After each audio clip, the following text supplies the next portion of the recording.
bizarre, like the sequence of photographs of the president being assassinated, which is what the Warren Commission was investigating. They were run out of sequence to prove a point, which, it's a little too gruesome to go into now. But they then said, oh, that was just an unavoidable typographical publishing printing mistake. And then they found out that there were people, eyewitnesses on the ground, who said things differently than were quoted in the other people in the books. And a lawyer by the name of Mark Lane wrote a book called Rush to Judgment. And that opened the floodgates. And from there on in, I mean, we had the movie JFK, we had the movie Executive Action, we had, I can't even count the books showing the mistakes in that report. And then there's the magic single bullet theory. And I'm not going into this or that. I'm not arguing who did it. You know what I mean? Because that's not as important to me as the fact that people started to rip it to shreds and found real problems with this. And now, being contrarian about news events is actually an industry. I have a book around here somewhere from a publishing company that was put out of business by the government, believe it or not, because they wrote books about how to make silencers for guns and how to make a switch that people.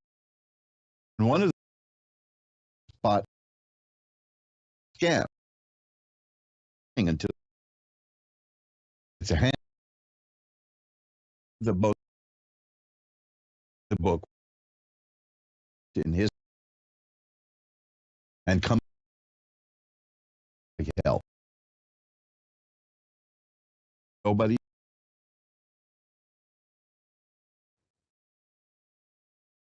So often, how can we trust them? I mean, would you trust somebody who's constantly lying to you? Now that links to fear, which the two big things here, because I maintain, and nobody's ever been able to convince me otherwise, although I'm certainly welcome to discussion, we only lie to people we're afraid of. That's a flat out statement, and I say it covers every lie there is. Well, suppose the person says, well, does this dress make me look fat? What are you going to say? You're going to lie. You said, yeah, of course you're going to lie. You're going to be polite, and you're going to call it a lie. But at the heart, you're afraid of what's going to happen if you tell the truth. Yeah, boy, you look like a porker there. You don't have to be that blunt, but we do. And I'm speaking as a person who, as I told you, can eat half a pound of chocolate and gain 12 pounds. So I'm very weight conscious myself. But the thing is that if you're lying to spare somebody's feelings, then you're afraid of what's going to happen if you upset that person's feelings. And I just believe in honesty. I believe in truth. I would rather demur than lie. I'm not into lying. Well, of course, how do you know I'm telling the truth about that? There you go. See, because trust is at an all-time low. And I'm telling you, I put this all back to those books. I wrote an article about this at mojoacademy.org. You see, that's one of the things. It's really, really been on my mind. Shuffling up the tarot cards here. I haven't forgotten why we're here. We're here to read the tarot cards. You go to mojoacademy.org and look for the link at the top of the page, which is at the bottom of the section of links, which is called the Warren Commission Report. You take a look at that, and you'll see what I mean. I'm not arguing who did it. I'm not saying this or that is right or wrong. I'm not going to direct you to see anything by Oliver Stone. But I'm just telling you that I think that was a seminal moment in American history when the American people learned that the government will lie to you and lie to your face and then deny that they're lying to you, because there is patent nonsense in that report. In fact, the whole thing has reached an apotheosis of ridiculousness because a lot of it is based on the Zapruder film, which recorded the assassination, which I didn't include in the website because it's too gruesome. But you all know where to see it if you want to, I suppose. But Dan Rather, the CBS guy, you'll read about him if you go to mojoacademy.org and look at the Warren Commission thing. He did something unforgivable, and he still hasn't accounted for why he did it. But he described, there was a time when he was the only journalist who had seen the Zapruder film, and he lied about what he saw. Or he was a dreadfully bad reporter. When we all got to see that film, when it was leaked to ABC TV and it was run at a late night show by Geraldo Rivera, then people saw exactly what happened. And immediately Congress convened hearings because that threw it all into doubt. And that's all I'm concerned about is the doubt, the mistrust. You can't get that back from people, say is the best policy. And I don't believe that this, I mean, we're dealing with a real problem of cynicism now because people lie. People expect to be lied to by media, by certain people who pretend to be doctors when they've been bureaucrats for 50 years. And they get, and they admit, I mean, this guy lied. This is the person we're talking about who said, oh, there's no reason to get a mask. Masks during an outbreak don't work. And then he said, well, I only said that so that people wouldn't go out and buy masks, which is a noble way of saying, I lied to you and I lied for a good cause. You don't do that anymore. You can't trust a person who lies to you like that and then lies again and again and again. But people are used to it. And I think that all stems back to the September of 1964, when the 27 volumes of the Warren Report were issued, and we were lied to. The public was very definitely lied to. The facts were stretched to fit a narrative. Facts were deleted. If you see the movie, it's on YouTube, Rush to Judgment. And again, I'm not saying one way or the other about who did it. You can see people telling their story. You can even see a film clip, I don't know if it's in that movie, of Abraham Zapruder, who accurately and 100% completely accurately describes the movie that he shot. And it's done about an hour after he did it, not even an hour. He was yanked into a TV studio. He went to a TV studio to see if they could process the film. He didn't know that Kodachrome could only be processed at that time by Kodak. But they sat him down and interviewed him, and that was the WFAA interview, and he told exactly what happened. And in 1970s, when the film was shown to people, they saw that he was completely right. But we were told something different by the government for our own protection. Why? Do you like being treated like a baby and lied to? That's the problem. So it's about trust. And I find it almost very gratifying that people trust me because I know the price of trust. I know that you're putting it all on the line when you trust a person, and you have a lot of guts, those of you who call in to programs here on Ask One Radio, because you're talking about your personal life in front of loads and loads of people, and you trust us all. You trust the listeners, and you trust the show hosts, and nobody hurts you. We have your best interest at heart, and we try to be completely helpful is the main thing. And I know that everybody here is as well. The whole thing is don't harm anyone, don't hurt anyone. I've seen too many people who use the cards to hurt people, and it's awful what you can do to people. And that kind of karma is not something that you want to have waiting for you in the wings, folks. So this is a long way of saying, since I've been dealing with this issue of trust, and I wrote that webpage at mojoacademy.org. I really appreciate the trust that you've put in me for the last 10, 11 years, and the trust that you're going to demonstrate today when you put your life in my hands and ask me to look at things. And the people who contact me off the air and get private readings and repeat readings because you do trust me. And I've never come out and just said how I value that and honor that. And I'm sure that I'm speaking for everybody who does a show here on Ask One Radio that okay, well, that's the card that I've got here. It's the Ace of Rods. That's about new work, new career. And then I have the Eight of Coins, which is about a person who has a new job and is working diligently at it and will be rewarded. Because that's also here is the Six of Coins, which is about getting money. So it's more lucrative than what you were doing before. or will be, Yeah, according to this. it is. Now, Yeah. those are three cards that relate to work and money. Two of them are coins, and one is rod. That's why I asked you about a new job. These next three cards are all about your emotional well-being, and they're pretty Hmm. good. The Ace of Cups here tells me that you're at the beginning of a new phase of opening up, good things happening to you emotionally, in terms of happiness and joy, well-being, romance, things like that. Because you're doing something about it. The Eight of Cups is here, and that's a cup card, so it's dealing with the heart.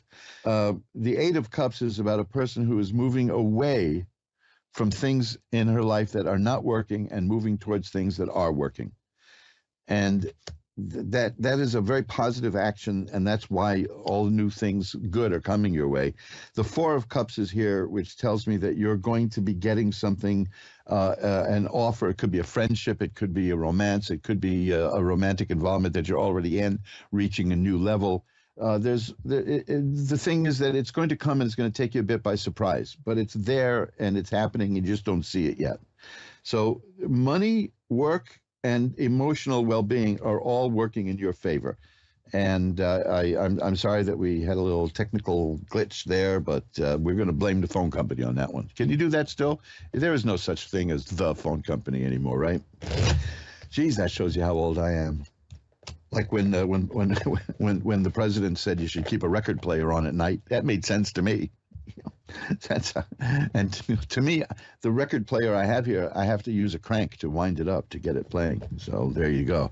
I'm more old-fashioned than that. We'll shuffle up the cards now. Michelle in Benton, Wisconsin is next. Hi, you're on with Reverend Elliott. Hello. Hi, Michelle. How are you tonight? I'm good, thank you. How are you? I'm doing well. What can I look at for you? I am open to anything, actually. Well, let's see. I am now going to just put my hand on the cards and cut them and see what I get. Oh, Okay. that's interesting. I have two cards here, and it's kind of interesting. I hesitate to ask this question because it leads into the kind of thing that people who use tarot as a scheme will do. But this is the Seven of Swords is about somebody who's kind of like sneaking around behind the scenes and is causing some trouble in your life. Do you get the feeling that that's going on? No, not really. Okay, so let's just say that it might be like a warning that there's somebody out there who doesn't have your best interest at heart. But I don't think it's going to matter because that's followed by the Star, which is a card of hope and optimism. And there's a card, the Justice card, which means that you will get justice if somebody tries to do wrong to you.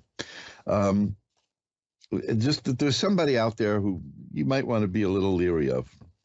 I'm not going to go as far as to say that they're creating a problem for you now. I just see that there's somebody who's a potential troublemaker out there, but it's not going to work. I've got the Ten of Cups here, which is great happiness. Yeah, it's not going to work at all. You'll be fine. In fact, you're strong enough to handle it. I have the Strength card here. Aside from that, everything is happy. There's justice here, which generally means that there's something that you deserve that you're going to be getting, and it's not like you're going to get what's coming to you in a bad sense. It's a good one. Because the Ten of Cups is here. The cards following that are good. That's complete happiness. The Ten of Cups and joy. No, I'm getting lots of happy stuff here for you. The Empress here is a person who creates things and makes things happen. You're looking fine. You know, if there's anything specific you want to look ready at. for a change. Yeah. Well, you'll make it happen. Let's see what I have here. Good deal. Let's see what we get in terms of change coming. Okay. Well, now you see, this is interesting. I got that card again, the Five of Swords, which is a card about somebody who's going to try to make some trouble in your life. But like I said, don't worry about it. Okay. The fact that it came up twice is interesting. It's just like it's saying, don't blow me off. But trust the cards here. They're saying that you're going to be fine. You really, you're getting the same cards again, and you heard me shuffle them. That's very funny. The Star is here. That's hope and optimism and good things coming. No, I see nothing but good stuff coming your way. Here's Right. the four of rods, happiness and home.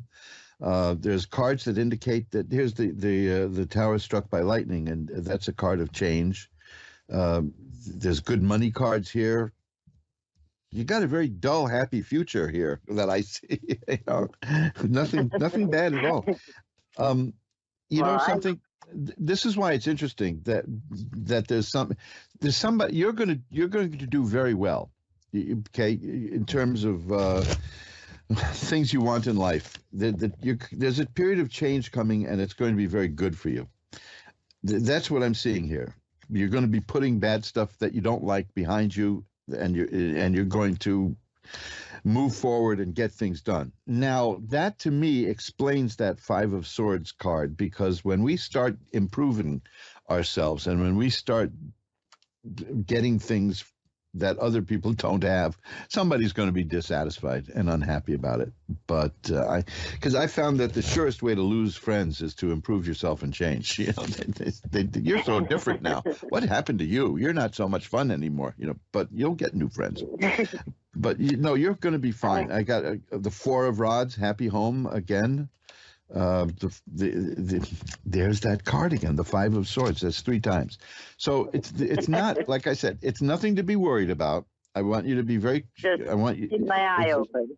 Yeah, it's just a bit of a warning that as you start changing for the better and getting things that you want, somebody around you is going to start being envious and unsatisfied and dissatisfied, and that's their problem. That's not your problem. Okay, and it's not going to hurt I you. agree. Yeah, that person Right. isn't going to hurt you. I'm looking. Let me look at that person. Okay. Okay. See, this is interesting. I'm looking that the cards for you are good. The Nine of Cups. That's a card of being very satisfied in life, really satisfied in life. The Sun, which is a card of health and healing and growth and happiness. And when I look at that person, I have the Five of Coins, which is a card about loss and being unhappy. I have the Ten of Rods, which is about a person who feels overburdened and overworked. I have the Devil card, which is about a person who is very controlling and very. And there's the card again. There's the Five of Swords again. And so you know what it is. You're looking at a classic grouch. That's all. So when this That's all. when this person shows up, it isn't going to hurt you at all because you're going to be you look at the Ten of Cups sometime. I mean the Ten of Cups, the Nine of Cups. That shows a very happy, well-fed, contented, smiling person. In fact, the only warning that comes, this is interesting in light of this other card that I've got. The only warning that comes with the Nine of Cups is that some people may be envious of what you have. And let me tell you, that's this other person. And it's that person's problem, not yours. They're not going to hurt you at all. They're going to be too busy feeling sorry for themselves for not having what you've got when they could just as easily get what it's within anybody's power. I'll tell you a story about that because it has happened several times to me. But my wife and I had a friend who was a theater major at a very impressive college, and theater was his life.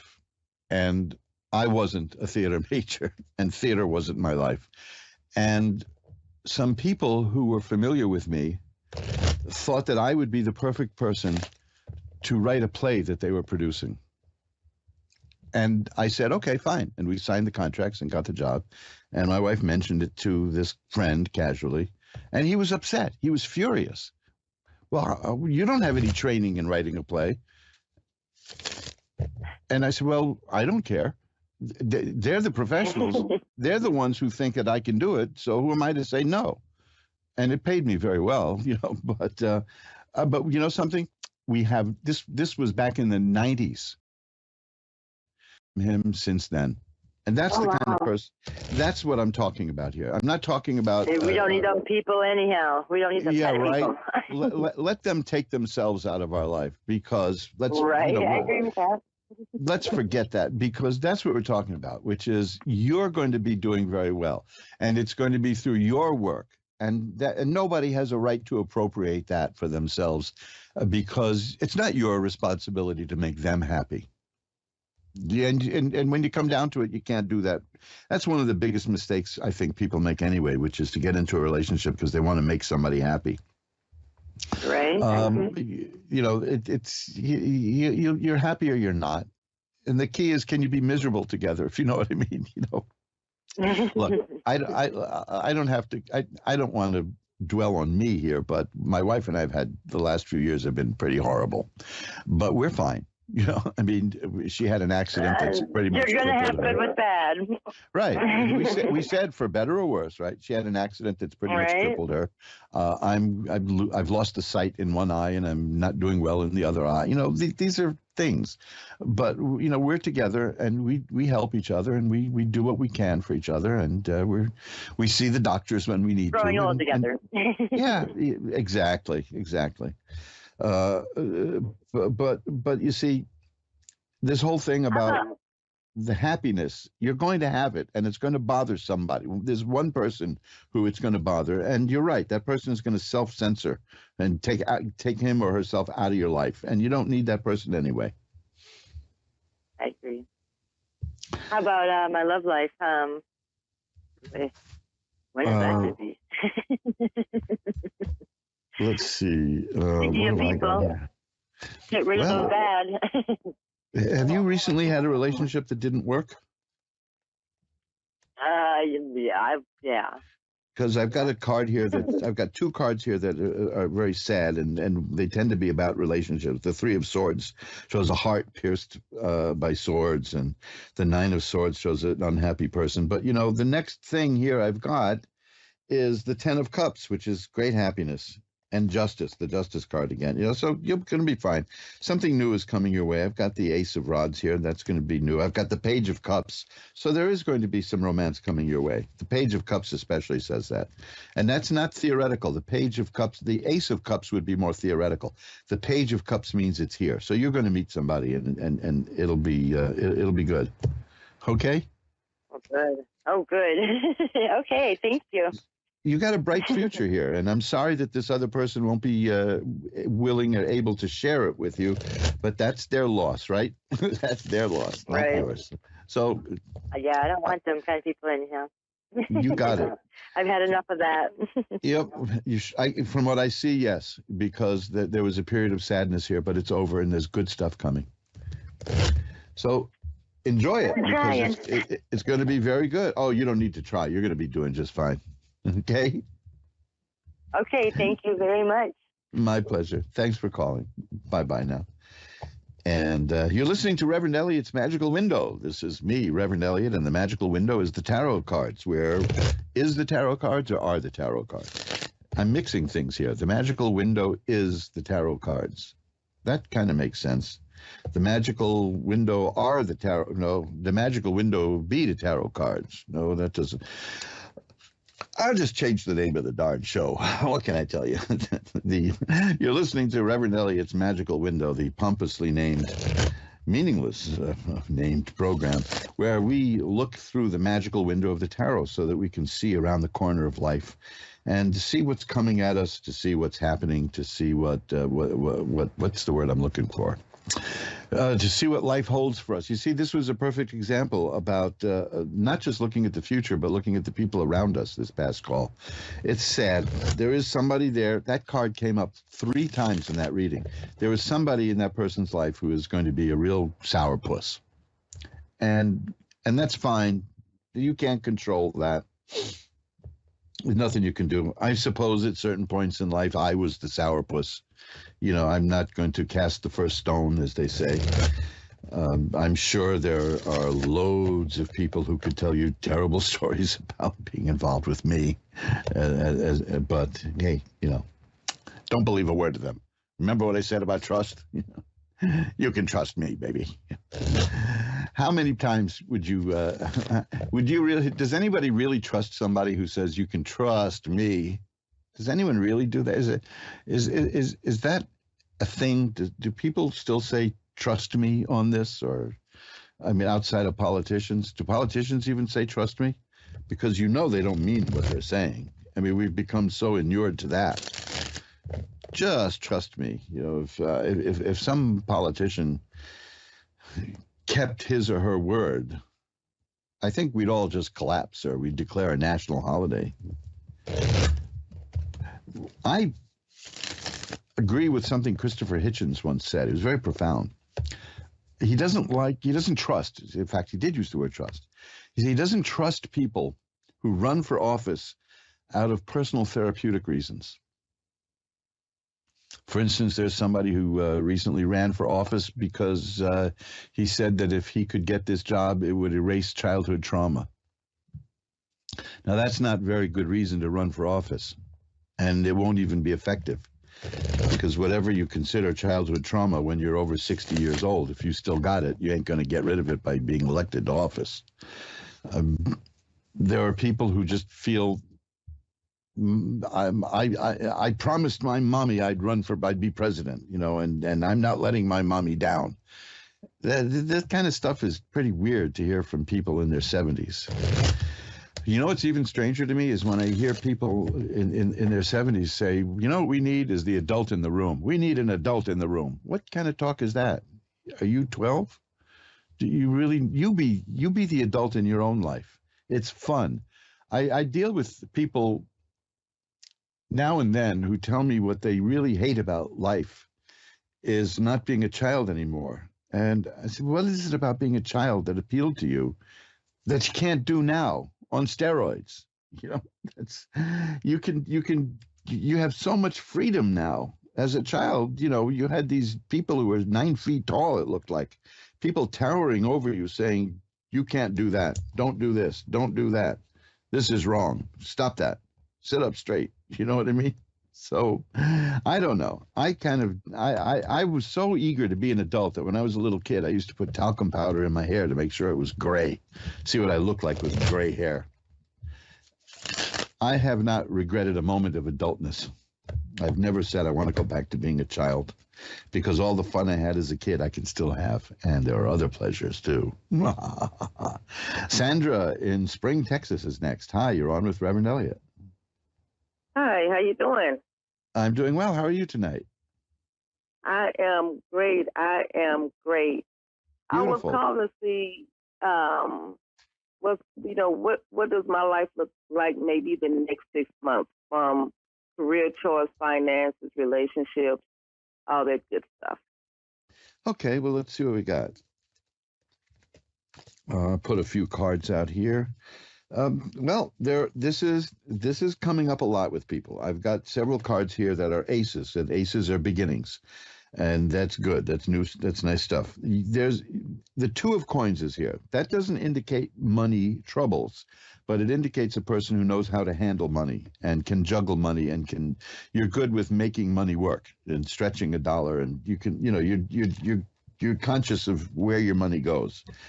The next card is the Ace of Coins, which tells me that there's going to be more money coming your way. There's also the Ace of Cups, which tells me there's happiness coming your way. Well, one maybe usually brings the other. The Sun is here. That's a card of health and growth and happiness and joy. And the Seven of Rods is here, which is a person who can make difficulties just go away. You can wipe away whatever difficulties get in your way. And the Ten of Cups is here. That's a great card of happiness and joy. So I'm seeing good things coming your way. This looks like a very good period.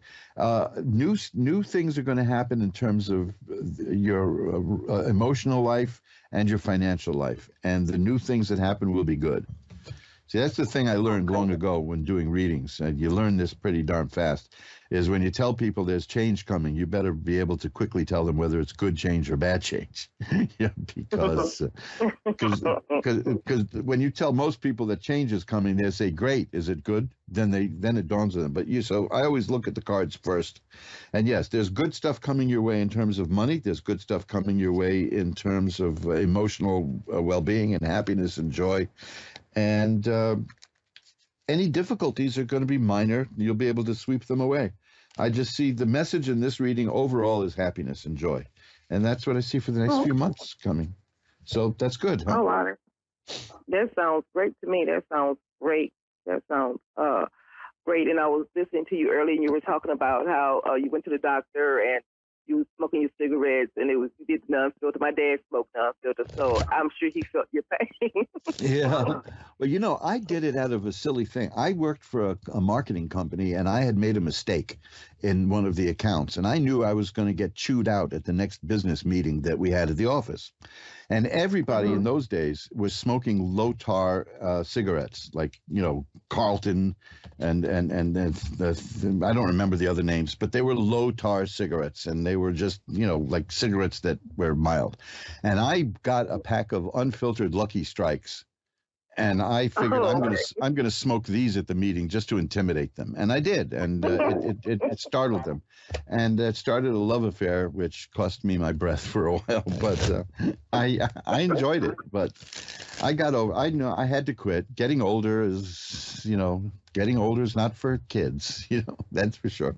Well, you're heading for a Mhm. great period of time. So I want to see if I can get another call in, but I'm looking at one more card here for you, and I see it's going to be Ace of Rods. So you had the Ace of Coins, Ace of Cups, and now Ace of Rods. New things are coming to you in terms of work, in terms of romance and emotions, and in terms of money. You're going to enter a new period of good things coming in your life. Okay. Oh, all right. Thank you so much. I truly appreciate it. Thank you. Thank you for calling. It's been great talking to you. Bye bye now. And let's see if we can squeeze in Lindy in Melbourne. Hi, Lindy, you're on with Reverend Elliot. Oh, hi. How are you going? I'm doing well. How are you tonight? Very well. Very well. Well, it's just Afternoon over here. yeah, I know it's afternoon where you are. It's still it's late. It's early. It's late Wednesday night here, coming up to midnight. So what can I look at for you? Lindy, did we lose you? Uh-oh. Lindy. Let's see, I'll just shuffle up the cards so we'll be ready when the machinery brings Lindy back.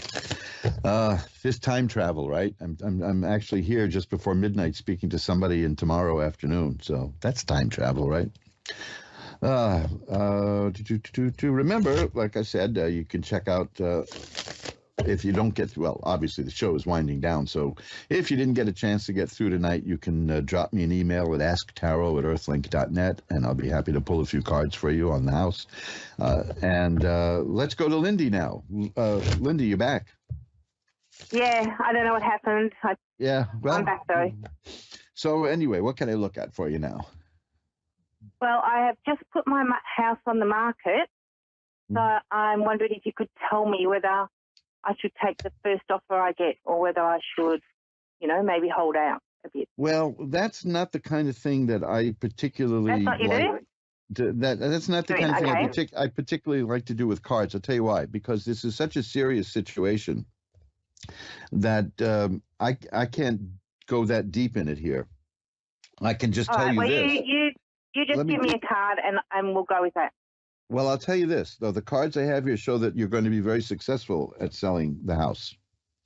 Okay, Oh, so great. that may be an answer. See, I can't tell you what you should or shouldn't do in terms of offers and the people who are going to be contacting you, but I can tell you that I have the Ace of Rods, which is about business and career, and the World, which is success, and the Six of Rods, which is success.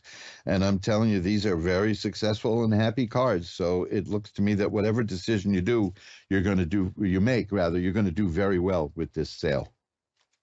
Oh, that's good enough. Thank you. Okay. Yeah, So that's great.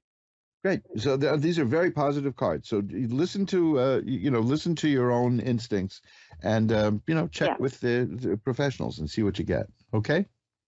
Yeah. Okay. Thanks for calling. And the move? Do you get anything about the move? About the move? Yeah. Oh, okay. I thought you said the moon at first. Let's see. Well, I do see change coming for you. And I see changes. I have the Eight of Rods, so that means it's going to happen fairly fast. The Ten of Cups, that's great happiness. The Ace of Coins means you'll have money. Yeah, it looks like it looks very good. The change is coming. It's going to come soon, and you're going to do it with happiness and with money. So there you go. It's everything you want. Thank you. Okay, Yeah. I've got to run. I'm up against the clock now. Gotta go. Thanks for that. Bye. Bye now. Well, we've come to the end of another edition of Reverend Elliot's Magical Window, the radio show that We're the holdout, right? I know. I'm going to go to video, but I'm a little bit leery of all that. I have so much fun doing this with you the way we are, that I suppose if I can rig this up the way I want to, we'll be doing it the same anyway. It's going to be, it'll be a little different, let's say, but it'll still just be us getting together every Wednesday to tackle life's mysteries. You heard these were all pretty good readings here. People are on a right track. And I told you, my theory, I've been telling you this for years now. My theory is that people get so many good readings because really horrible readings only happen in bad movies anyway. But we get good readings because the people who call are aware of the situations in their life, and they're asking for help, and they understand that they may need some help deciding some things, and they want as much information as possible. So you're already on your way towards success by doing that. So that's good. I mean, try doing a reading for somebody who says, I don't know what I want. I don't know what I'm doing. I don't know why I'm reading for you then is the answer, right? So there you go. Well, we've come to the end, so I will remind you now that mojoacademy.org has an abundance of wonderful books and audio and video there that will change your life. I highly recommend the book Hunches. I haven't talked about that in a while. It's the best book I've ever seen about developing psychic abilities. And you can find that at mojoacademy.org. For the rest of the stuff that I do, it's magic-works.com, magic-works.com. And there's 100 and something pages of information there on everything magical, and more coming all the time. So take a look there, and maybe I will hear from you off the air at asktarot@earthlink.net. Until next week, this is Reverend Elliot reminding you that time flies. It's up to you to be the navigator. Bye-bye now.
listening to A1R Psychic Radio, Earth's #1 psychic radio network, and watching Moonstruck TV, enlightening television. Welcome. Time for the Mini Medium with Stephanie Cowan. Live from tarotwithsteph.net. Connect direct. In North America, dial 888-454-2751. In London, 20-3519-2158. In Sydney, dial 02-8488-3147. Or online, contact us through our Facebook page, facebook.com/psychic radio. Or one of our websites, askoneradio.com or moonstruck.tv. This is the Mini Media on A1R, the Ask One Radio Network.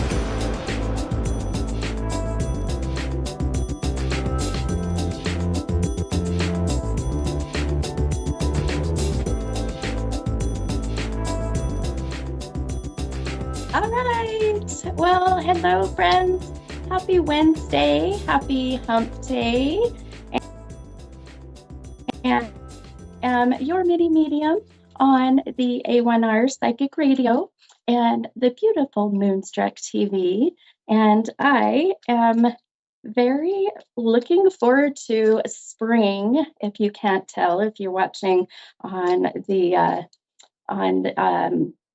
YouTube or on Facebook or whatever or wherever you may be to see visually. But if you can't, I'm wearing very bright orange and pink colors today because I'm ready. I'm ready for the warm weather. We here in Utah, it just can't make up its dang mind. So hopefully we start seeing some warmer temps. It's just been kind of in the 60s, that's not bad, I guess, but I'm ready for the 80s. I'll even take 90s. I love the warmth. So I thought maybe if I wear some fun, bright colors today, that it will brighten your day, it'll brighten my day, and it will let the sun come shining and the warmth come through. So we'll see. We'll see if I can help manifest some good warm weather. So anyways, I hope you all have had a beautiful week and you got through the flower moon energy, that full moon that we had. And we're just about there, my friends. We are almost done with the crazy Mercury retrograde. And it's, let's see, 4 more days. But who's counting, right? Who's counting? I don't know about you all, but I have really struggled with this one. Usually I'm really good about the retrogrades and protecting myself, but this one's been a little bit of a doozy for me. So I'm looking forward to the 14th and I guess the 15th, the next day. But yes, and I'm super excited that I'll be getting, if I can talk today, I'll be getting away soon and going on a trip and going actually to Africa. So I'm super excited and I'm going to go and zen and be one with the giraffes and the zebras and the lions and tigers. Oh my, right? So I can't wait to share photos and experiences and come back just so much more recharged and revived and just rested.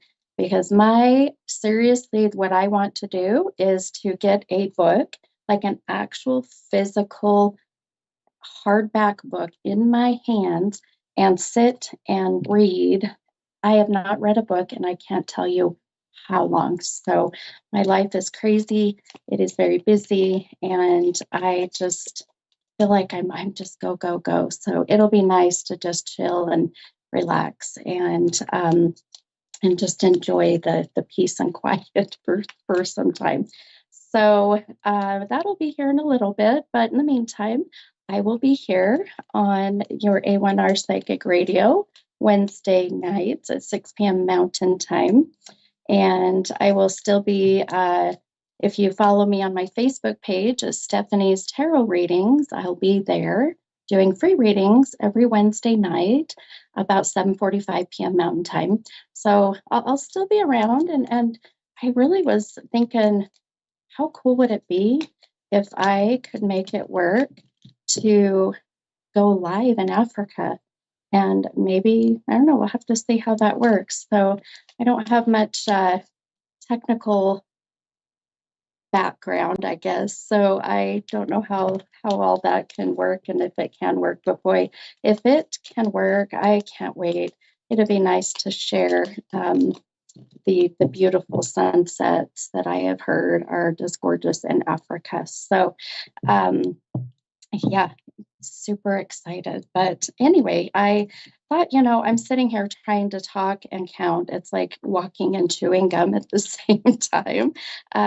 So as usual, I want to pull our affirmation card today. And the number that I have really been drawn to is the number 29, which I know that sounds kind of like a interesting number, but it has just been on my mind all day today. So I'm counting out these cards real quick, and 15, 15, and then we'll do our affirmation, and then we'll see what callers we got today. Okay. All right. Beautiful. All right. You know what I love? These cards, these beautiful butterflies that are the affirmation cards. I'll show you the one on my live here, what this one looks like. It's just gorgeous. Got some pretty blues and yellows and orange. And matter of fact, one of these almost looked like it could have blended with my shirt, but it's not the one for today. So number 29. So I always know when I see these numbers that they will connect and they will resonate with somebody either on my show tonight or on my Facebook Live at 7:45 Mountain Time on Stephanie's Tarot Readings. When I do my free readings, the numbers I get during the day are always such beautiful signs from our loved ones in spirit or my intuition, psyche connecting. So I never doubt it. I used to. I'll put it that way. I used to doubt my visions and the things I would hear and see and feel, but not anymore. Boy, trust that beautiful intuition, my friends. It will never steer you wrong. I have learned that the hard way, and now I don't choose the hard way any longer. So this week's affirmation. Okay, now I did not plan this. I count these out as we're on here, and this one really with even what was a minute ago. So the affirmation for this week: I soothe away anxiety and stress by choosing to do things that help me relax. Okay, so seriously, I did not plan this. It's just beautiful. And for what I just said about going away and relaxing and zenning and taking some time to read a book and relax and just be one with the safari animals, right? So let me repeat that again. And it's boy, and I hope you guys can do this for yourself, but take some time, at least try. I soothe away anxiety and stress by choosing to do things that help me relax. So hopefully you all can get some time to relax, soothe away any anxiety or stress, and whatever it is that you what your go-to is to relax, whatever that may be, then you do you, my friends. I'll tell you, there's some people that their idea of relaxation is definitely not in my book, but everybody to each their own, right? All right. Well, I am ready for my first caller tonight, and I have Deborah from Delaware. Hi, Deborah. Hi there, how are you? I'm wonderful. How are you? Good, thanks. Good, good. I am excited to meet you and help you tonight with the reading. Did you have a certain question that you're wanting to ask? No, not necessarily. I just want to know overall about my finances. Okay, okay. All right. Boy, money seems to be sometimes the root of all evil, but it sure is nice to have, huh? Yes, it is. You got that right. I so can relate, my friend. Okay, well, let me see if I can. I think I'm gonna pull a couple cards for you and see what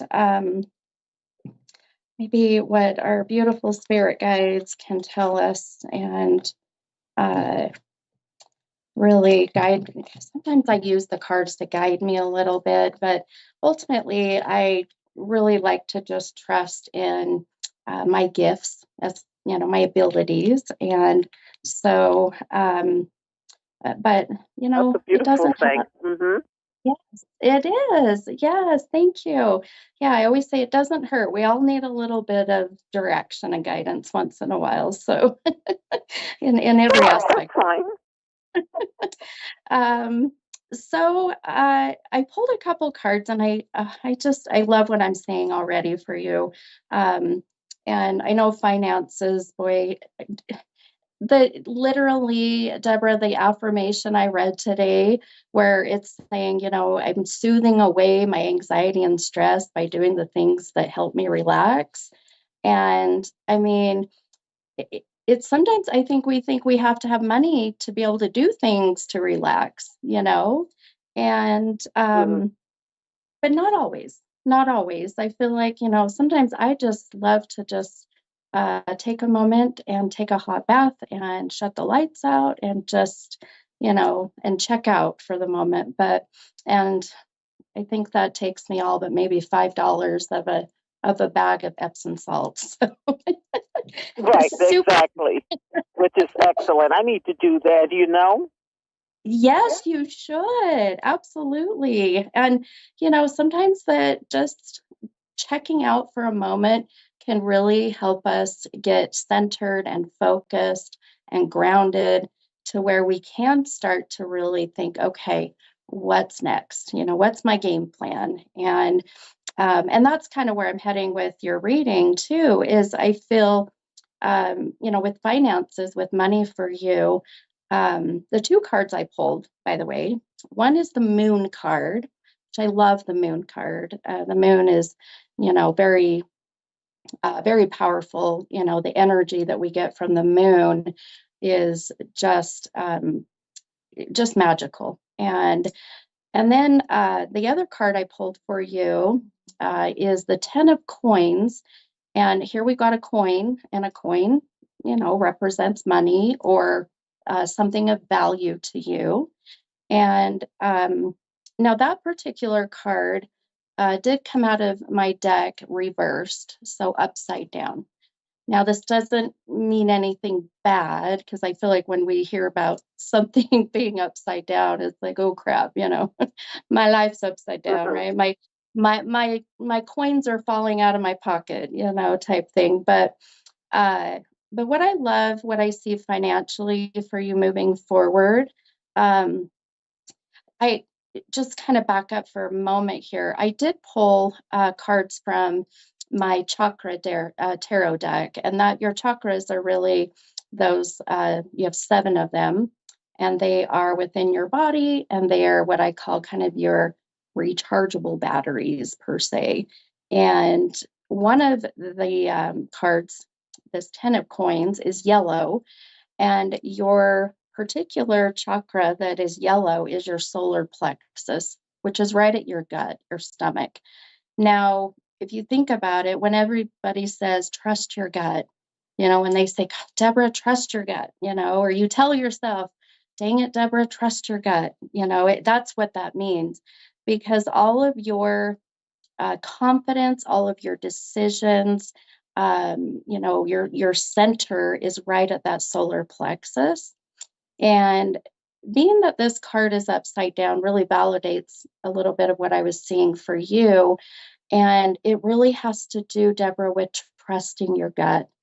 And I kept feeling like that. I don't know if you were looking at investing or transferring money into a different, kind of a account or retirement or even switching jobs. Have you been kind of contemplating one of these lately?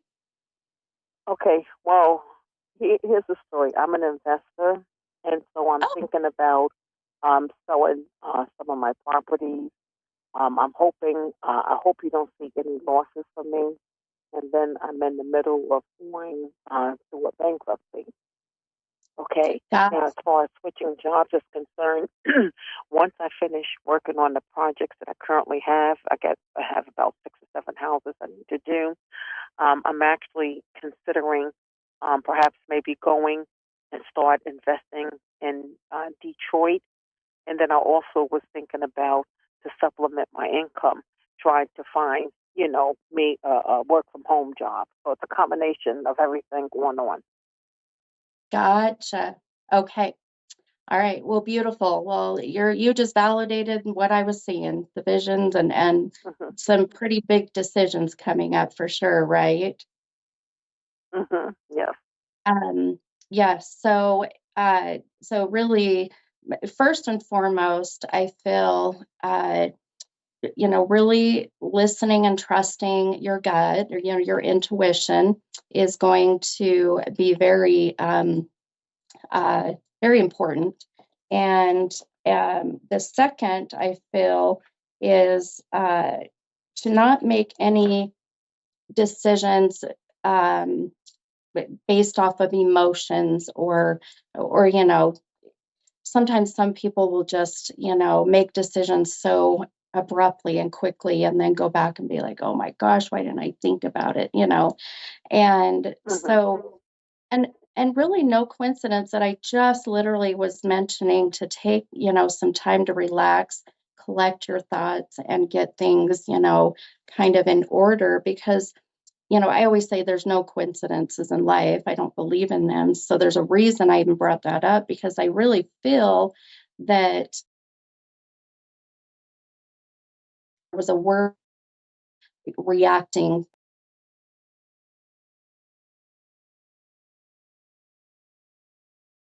Are you there? I'm here. Yep. Oh, yeah. Did I lose you for a moment? Oh, yeah. I just heard you say something about my work. Oh, no. I was just saying to just really, tie up the loose ends and wherever you feel that needs to be done. But take time to relax and collect your thoughts and have a very good game plan. That way, you're not reacting on stress or, what may be. I really feel right about October is where I see things starting to really come together and things starting to calm down a little bit for you. And, so here in the next 5 months, just keep that time in mind, okay? But I do, let's see, I keep seeing the number 18 for whatever reason. Do you connect with the 18 in any personal way by chance? No, nothing with 18. Okay. Okay, that's okay.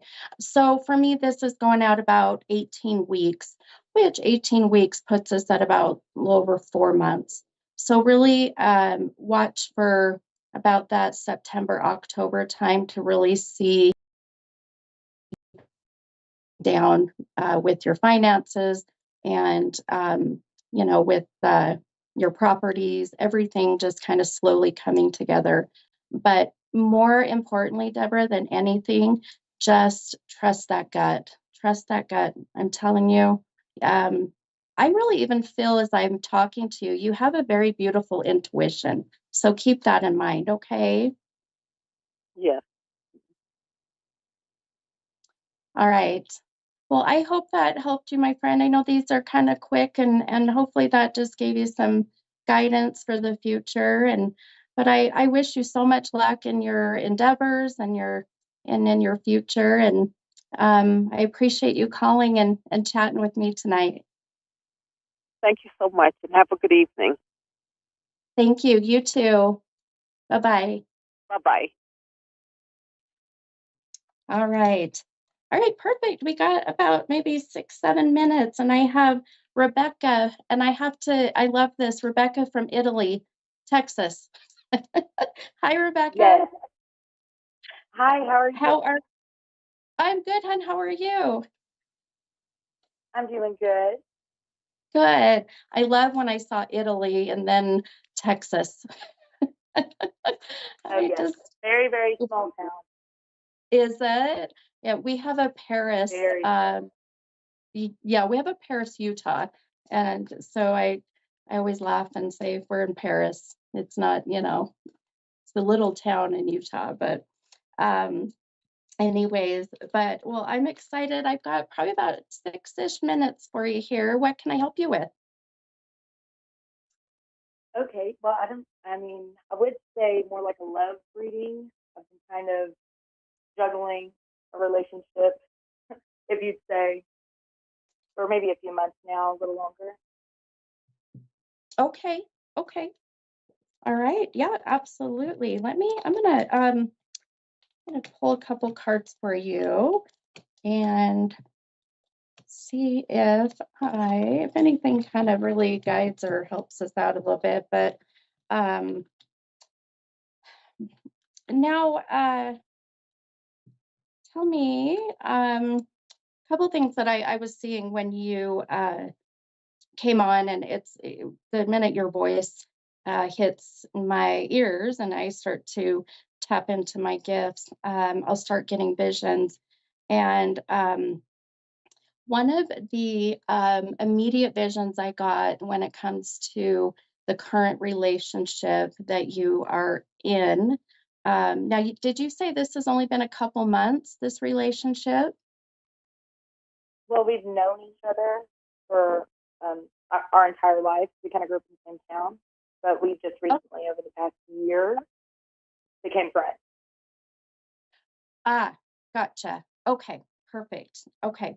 And that may explain why I thought I'd heard you say a couple months, and I thought, gosh, I feel like you guys have history together. So if you've grown up together, that would be definitely why. Now, can you do you connect with, I get numbers all the time in my readings, and one of the numbers I kept seeing with you um, is the number 17. Do you connect with 17 in any way? 17. Nothing's coming to mind this very Oh, second. okay, that's okay. Now, this can be 17 years that you both have known each other, the age of 17. So just kind of keep that in mind as your Okay. mind starts to ponder. But I really do feel the connection with you and this friend and this person that I feel of interest.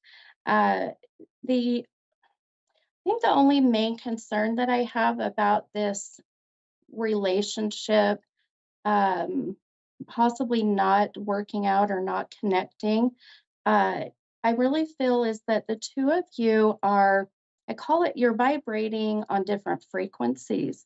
So what that means really is that you are at a different frequency per se than this person, this other um, uh, you know, connection is friend. And so what happens is that if you're vibrating at a different frequency than this other person is, then there will be a disconnect between the two of you forever, always. So what happens is when you want to make this work, then it requires for you to kind of bring yourself to his frequency, or he will have to bring his frequency up, and or vice versa. And so the patience is going to need to be there for this to work out. But I feel it's worth putting time and effort into, because you two have a lot, I feel, in common, but yet so different. Does that make sense? That sounds weird. It does. I'm very opposite. Yeah. And, of course, they say opposites attract.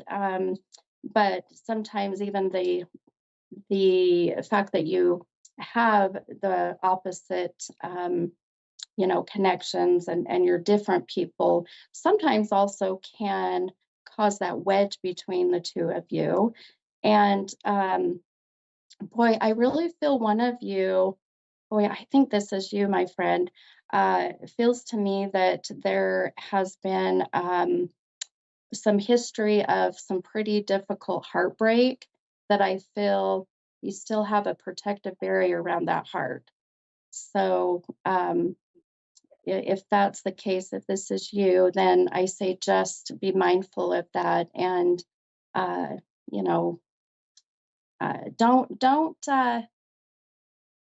don't be too picky, but also be sure you get what you want, if that makes sense as well. But I feel like I've got about a minute and a half, but if anything, to kind of really sum it up, I feel like there's so much great potential in this relationship, just to be patient. And I know that's hard. That's not easy. So I hope that quick little reading helps give you a little bit of guidance. No, it did. Is there a way you can know if this is a type of soulmate, or I mean, I hate to throw it out there, like twin flame? Is that even possible? Yes. So really quickly, I'll tell you, I do feel the two of you are a bit of like a twin flame, and the twin flames aren't always meant to be together, but if you're willing to work at it, it'll work out. That's what I was thinking. Yeah. Well, I will send you lots of good luck and energy, my friend, and love is amazing when you find that right person. So if it's working at it, go do it. Thank you so much. Hey, thank you, hun. Have a great night. You too. Thanks. Bye-bye. All right, friends. Well, my show is up. That was fast. I'm your mini medium. Have a great night. I will see you guys next week. Bye, guys.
You're listening to A1R Psychic Radio, Earth's #1 psychic radio network, and watching Moonstruck TV, enlightening television. Welcome. Time for Psychic Paths with Suzanne Marie. Live from PsychicPaths.com. Connect direct. In North America, dial 888-454-2751. In London, 20-3519-2158. In Sydney, dial 02-8488-3147. Or online, contact us through our Facebook page, facebook.com/Psychic Radio. Or one of our websites, AskOneRadio.com or Moonstruck.tv. This is Psychic Path on A1R, the Ask One Radio Network. Hello, everyone. Welcome to A1R Psychic Radio. I am Suzanne Marie with Psychic Paths, and I'm a clairvoyant and a light trance medium. It's so good to be here. It's been off and on for a while that I've been on air, moving from city to city and moving to a new home. There's a lot of people going through changes right now. A lot of changes that feel very very forced and but very much needed. Sometimes we go through these changes, these transformations, and it is what we need, whether we know it or not. And so I want everyone to understand or remember that the universe is working on our behalf at all times. Sometimes we forget that. Sometimes it makes us feel angry or frustrated or hopeless. But honestly, the universe does work in our favor. And so I've gone through this too, where I've been forced to change, but it is for my own best interest. So I understand the dichotomy of that, and I empathize with anyone who's going through changes right now, hard changes, deep soul searching changes. But it's that time. I feel like it's time for everyone to get a good look at the things that no longer benefit us, and it's not just a full moon, or a lunar moon, or an eclipse of some sort. It's just the energy right now is about change. So my feelings and my sympathies and empathy and camaraderie with the change, I have it. Just keep on being brave and courageous, and good things will come to you. For all those people whose intentions and motivations are to be their better selves, to be, um, oh, there's Catherine from California. Hello. Hello, can you hear me? Yes, I can. Can you hear me okay? Yes, How are you doing tonight? I'm doing pretty good. Thank you. Yes. How about So, you? I'm doing a lot better. It's summer and I'm in Minnesota. So for the Oh, next I see. couple of months it'll be nice and warm and sunny. There you So what go. so what can I help with tonight for you? Um, well, maybe you have a love reading for me for coming up. Yeah, would you like to ask a question? Well, I just kind of like to know a particular person if is going to be coming in, or what you pick up on. Okay. Hang on a second. Let me hear it. Let me see and hear what Spirit has to say. So far, it Okay. feels like right away what I got was a lot of hovering. Are you getting a lot of attention, or don't you know that you're getting a lot of attention? Because it feels like your energy is on right now, for companionship and for a relationship. Yeah. Okay, you know your energy is on. Um, Yeah. that is really sweet. It's really sweet when that happens. It's built into you to be this antenna for attractiveness, and it's like a light is on. So, um, There's just do one you? particular person I'm interested in, though.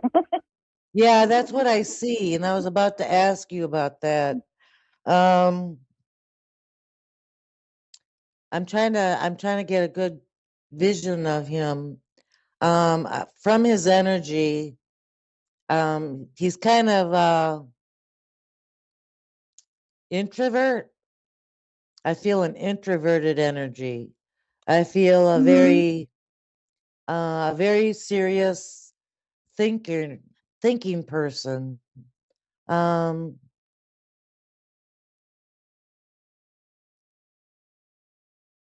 he does notice you. He does notice you, and he is paying attention. Um, what I'm trying to see now is if there can be a connection, a serious connection with this person. Um,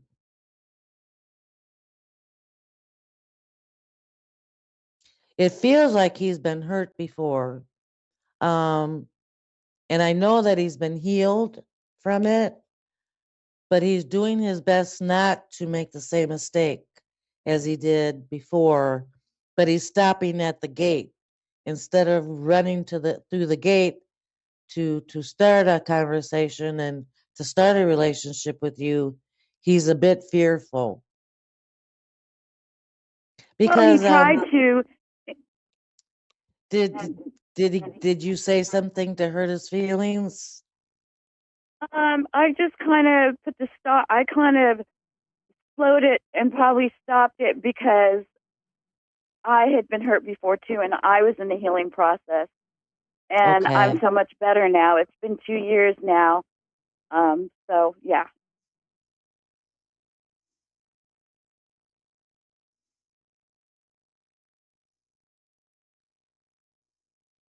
I feel that there could be an opening to a conversation with this person. Um,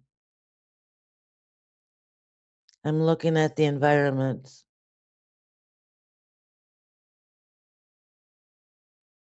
Is there like a space where there people can take a break and there's kind of a it's like a break place, but they're eating and drinking and talking and conversing, but it's like for a while, not really a long time. Do you know which environment I'm talking about? Where people are eating and drinking and taking a break. Yeah, it seems like a pit stop of some sort. Maybe a coffee shop or a break room. It's busy, but I feel like people don't stay there for a long time. It's not, formal dining. It's just a quick break from whatever else is going on in the world. Well, well, maybe that's his work environment Okay. because I him sense and I don't. Yeah.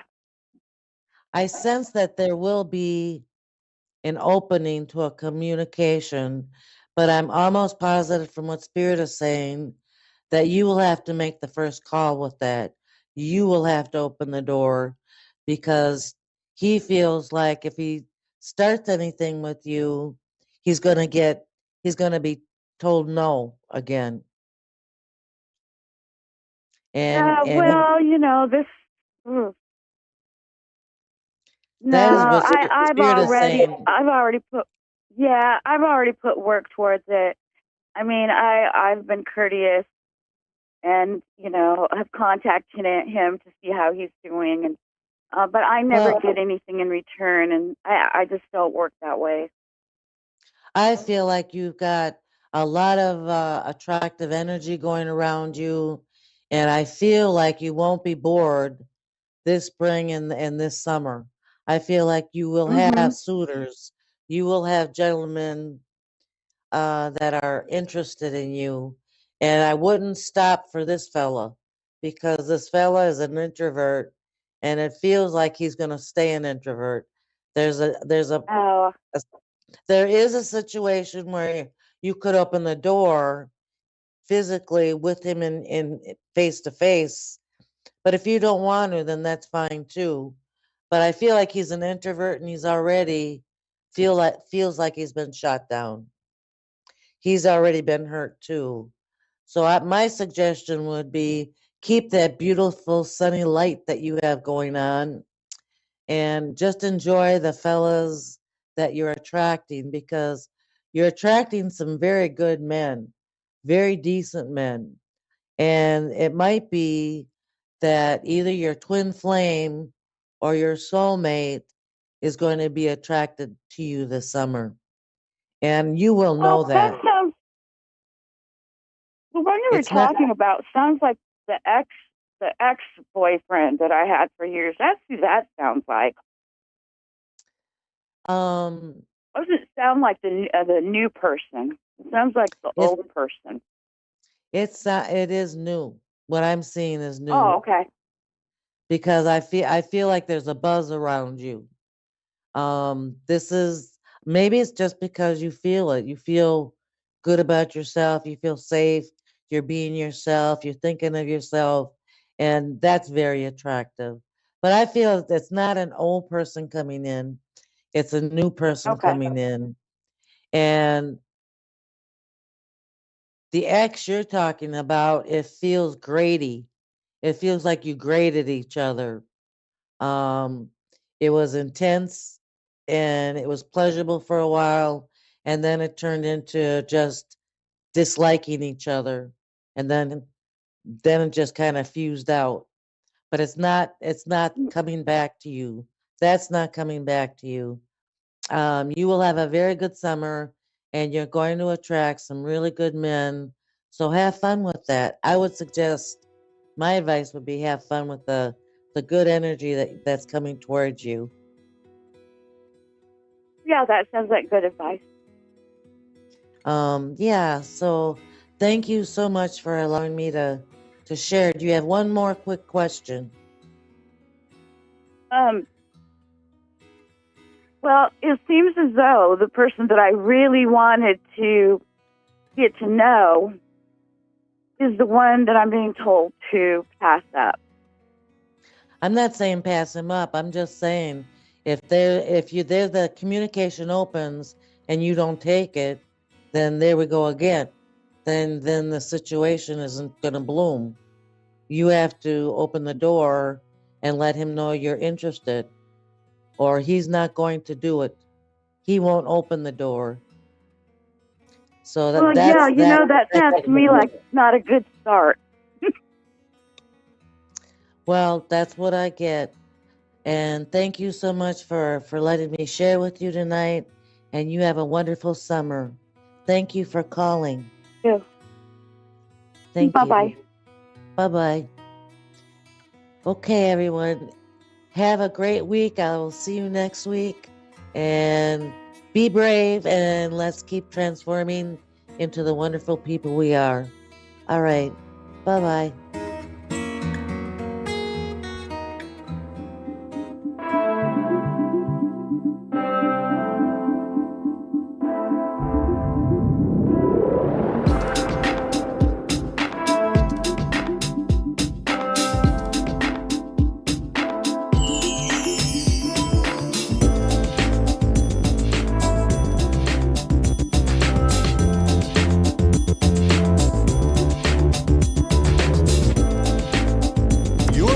A1R Psychic Radio, Earth's #1 psychic radio network, and watching Moonstruck TV, enlightening television.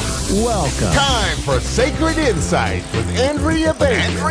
Live from mindbodynourish.etsy.com. Connect direct. In North America, dial 888-454-2751. In London, 20-3519-2158. In Sydney, dial 02-8488-3147. Or online, contact us through our Facebook page, facebook.com/psychic radio. Or one of our websites, askoneradio.com or moonstruck.tv. This is Sacred Insight on A1R, the Ask One Radio Network. Hello, Right. I am your host, Andrea Bacon, and I hope you're all doing well. That we've been going through some intense energy lately, as usual. We've come out of a couple eclipses, and we are finishing up with Mercury in retrograde. And then we are still going to have, a couple of weeks of shadow period. So the best thing we can do is just go within, focus on ourselves. And if we're feeling challenged by energy, feeling, overwhelmed, visualize and intend the way that we want to feel, and being able to surrender and letting go of control is really important. This helps us be open and receptive. So the phrase that we are the ones that we've been waiting for seems to be pretty pertinent right now. And, we remember that as this is a great time to take back our power from anything that has us feeling like, it's got a hold over us, of some sort of patterns that we're really wanting to let go.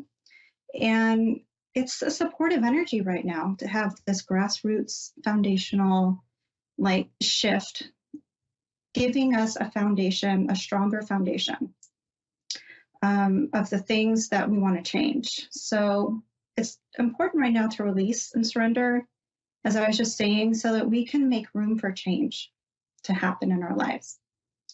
Being the change that we want to see in our life, in the world, as within, so without, so to speak. It's a great mantra right now. It's a great attitude to carry around. This is going to help you with, if you're looking to make some changes with career, finance, relationships, and manage this long-term stability using our spiritual gifts. And a lot of people are coming into stronger spiritual gifts right now too. So that's really neat. We're coming more into alignment with that. It's a great time for that. The energy is supportive of that. If that's something that you have been thinking about wanting to do.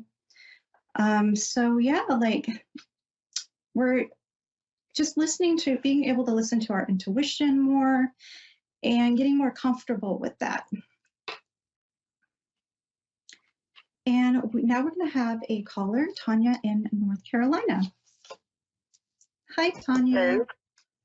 Hi, Hello. how are you? How are you? Good. So how can I help you? Well, I'm just kind of wondering about my relationship, where my life's headed right now. You want to know where your relationship's headed? Yes. Okay. It's kind of been rocky up and down. Okay. Where is Tanya's relationship headed, angels? What messages do we have? Okay, know your value, know your worth. And the cards are good. We have a man holding a heart card. So this speaks of authenticity and within love, within partnerships. And we also have door to value. Okay, so making sure that you're treated, and treating yourself as well, knowing your worth, knowing what you deserve to receive. But these cards are very positive. So I will keep going and see what else, other messages we get, these angels, for Tanya. Yeah, I feel a foundation. I feel something from the past affecting now. Past relationships, where there was, I'm getting fear, where there was doubt and things didn't go very well. Okay, so that's kind of affecting things right now. And I did get a card talking about financial constraints. So using your intuition, keep doing, if you are doing any meditation to open up your energy, bringing light to help, bringing down light. The crown chakra is coming up here. And so that would be a purple light that you would visualize on the top of your head, like a crown, connecting to source, connecting to the universe, in order to like be able to listen to your intuition. Okay. Right. So, but there's a message here as well of being like receptive, being open, letting down guards. And so like if something's coming up, kind of transmuting that energy. Okay. Yeah. There's some, yeah, like I said, it's coming up again, something from the past, not knowing your worth in the past. And so that's just, you know, an ongoing, like we all have ongoing patterns to continue to work on and to just recognize that if it comes up. Okay. Does that make sense? It does. Okay. But yeah, I see, you know, a light at the end of the tunnel when it comes to those issues. So there's this energy of needing to go within and focus like on your heart and focus on yourself in whenever you're feeling like that up and down energy, going within and instead of kind of like putting a lot of, you know, effort, a lot of attention on that, to put that focus again within and check in with yourself and do like an energy check with yourself to make sure that you can, you know, help where these, understand where these feelings are coming from. Okay. Yeah. And let's see. It's definitely like I've got this card saying that your hard work is paying off. And so the things that you're doing to bring things into alignment and are definitely working. So I feel like it's going in a good direction. I really do. I feel like it's protected, like your relationships are protected, and that you've been putting in the work to, you know, stay on the course that's best for you. And I feel like whatever it is that you're really worried about isn't going to come to fruition. Like for some reason, I'm getting this message like it's not as bad as it seems, I guess is what it kind of is, how to explain it. Like, yeah, and like looking at the bigger picture and having that perspective, looking at everybody's perspective that's involved, looking at the bigger picture. Right. And taking action towards your dreams and goals in any situation of life, in any aspect of life. Okay. As well is coming up, and just making the adjustments, you know, as that are required as you go along. But yeah, being like grounded and in your heart space with that open heart, make sure you're giving yourself the attention that you need. Sometimes when we want attention from others, we really just kind of need to give it to ourselves. Right. And feeling, you know, helping us feel stronger in ourselves, more confident, and, you know, knowing our worth. And so that's like a message I'm getting for you as well. Okay. And I do have, you know, I do have a lot of cards here that are very supportive of kind of like a new cycle in this relationship beginning, kind of a leveling up and becoming stronger as you go along, doing this inner work as well. All right. Yeah. So let me see if there's any last messages here. Like balancing your being open and receptive is kind of like balancing we all have masculine and feminine energy within us. And so just working on balancing that within yourself as well, making sure that you are able to receive as well as give. Okay. Yeah, sometimes we can feel like we can put barriers up and not realize it, and not even see that we're not allowing it in. If we're allowing in the love and receptive energy that, you know, people send to us that's loving, and we end up pushing it away and then feeling like, well, wait a minute, what about me type of thing. Right. And you can always benefit from Reiki. I'm also getting as well, to tell you. Reiki on the heart chakra, Reiki, for any of that past stuff to help clear anything, you know, remaining out when it comes to that. Okay. Yeah. But I've got, you know, the sun card, and just kind of like being in your head a little bit and about everything. And so really try and work on not being in your head about things and about everything that comes up. And like, I don't know, I keep getting a lot of things about abundance and finances, but they're all really positive cards as well for finances and for love. Feeling connecting to some type of community would be really helpful for you, like just a supportive group of some sort, whether it's your friends or, you know, talking to your friends or somebody that you trust about the stuff that's on your mind to help get you out of your head and with all of this. And I see a new cycle coming in, and it definitely looks really good. So I'm going to have to leave it there, but I hope that helps. Indeed, it helped a lot. Thank you so much. All right. Thank you so much.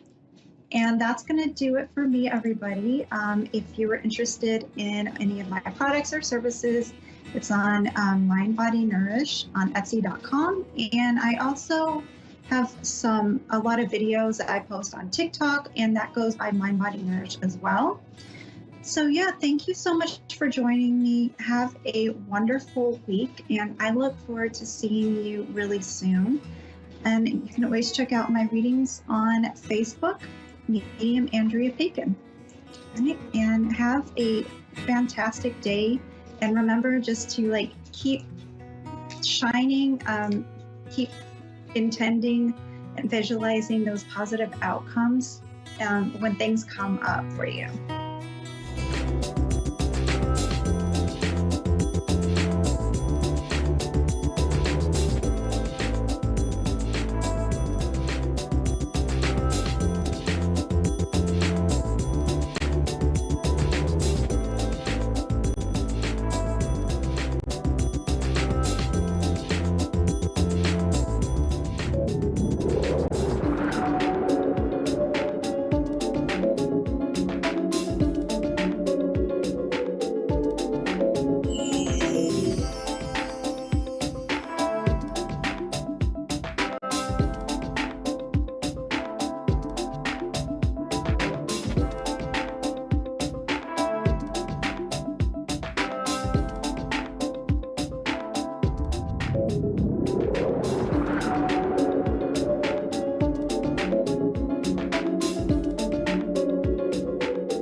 You're listening to A1R Psychic Radio, Earth's #1 psychic radio network, and watching Moonstruck TV, enlightening television. Welcome. Time for New York City Celebrity Psychic with Perry Lyons. Perry Lyons. Live from PerryLyonsBrilliance.wixsite.com/Perry Lyons. Connect direct. In North America, dial 888-454-2751. In London, 20-3519-2158. In Sydney, dial 02-8488-3147. Or online, contact us through our Facebook page, facebook.com/psychic radio. Or one of our websites, askoneradio.com or moonstruck.tv. This is New York City Celebrity Psychic on A1R, the Ask One Radio Network. Nourish dumplings. Stop, sit, listen. I'm Perry Lyons. This is New York City Celebrity Psychic on A1R Radio and Moonstruck TV. Woohoo! And you're you. So I'm so glad you're here today. I'm so glad I'm here. I'm so glad anybody's here, but especially you. Listen, I have the most amazing story to tell you. Oh, my heavens. Oh, my heavens. So a lot of you who've been watching for a while, which I'm so grateful for. You're so wonderful. And that color looks so good on you. No, but I'm sincere. I'm also shivitzing. I don't know if you guys know that word. So here's what happened. A lot of you know that I took care of my mother for the last 5 years until she was in her 90s. And in March, she went to a different and better place. Schenectady. No, heaven. And since then, she and I were incredibly close, and we made a vow that we'd always be with each other no matter what. I guess she really meant no matter what, because in the last few weeks, she has shown up in a photograph that I took of the front of the house. I was trying to show off my garden, and you can see Mom's face really clearly in the bedroom window. So there's that. The second thing is I was lying in bed, and I said, I really miss you, Mom. Can you give me a sign you're here? And she tapped me really hard on the back of the head 5 times. She used to tap me occasionally to get my attention. Or if it was weird. But here's what really got me. Mom was a master gardener, and we used to communicate a lot. We through gardens. I mean, you know what I mean. I would talk about flowers, and she'd tell me how to plant them or how to enhance the soil, because she was amazing that way.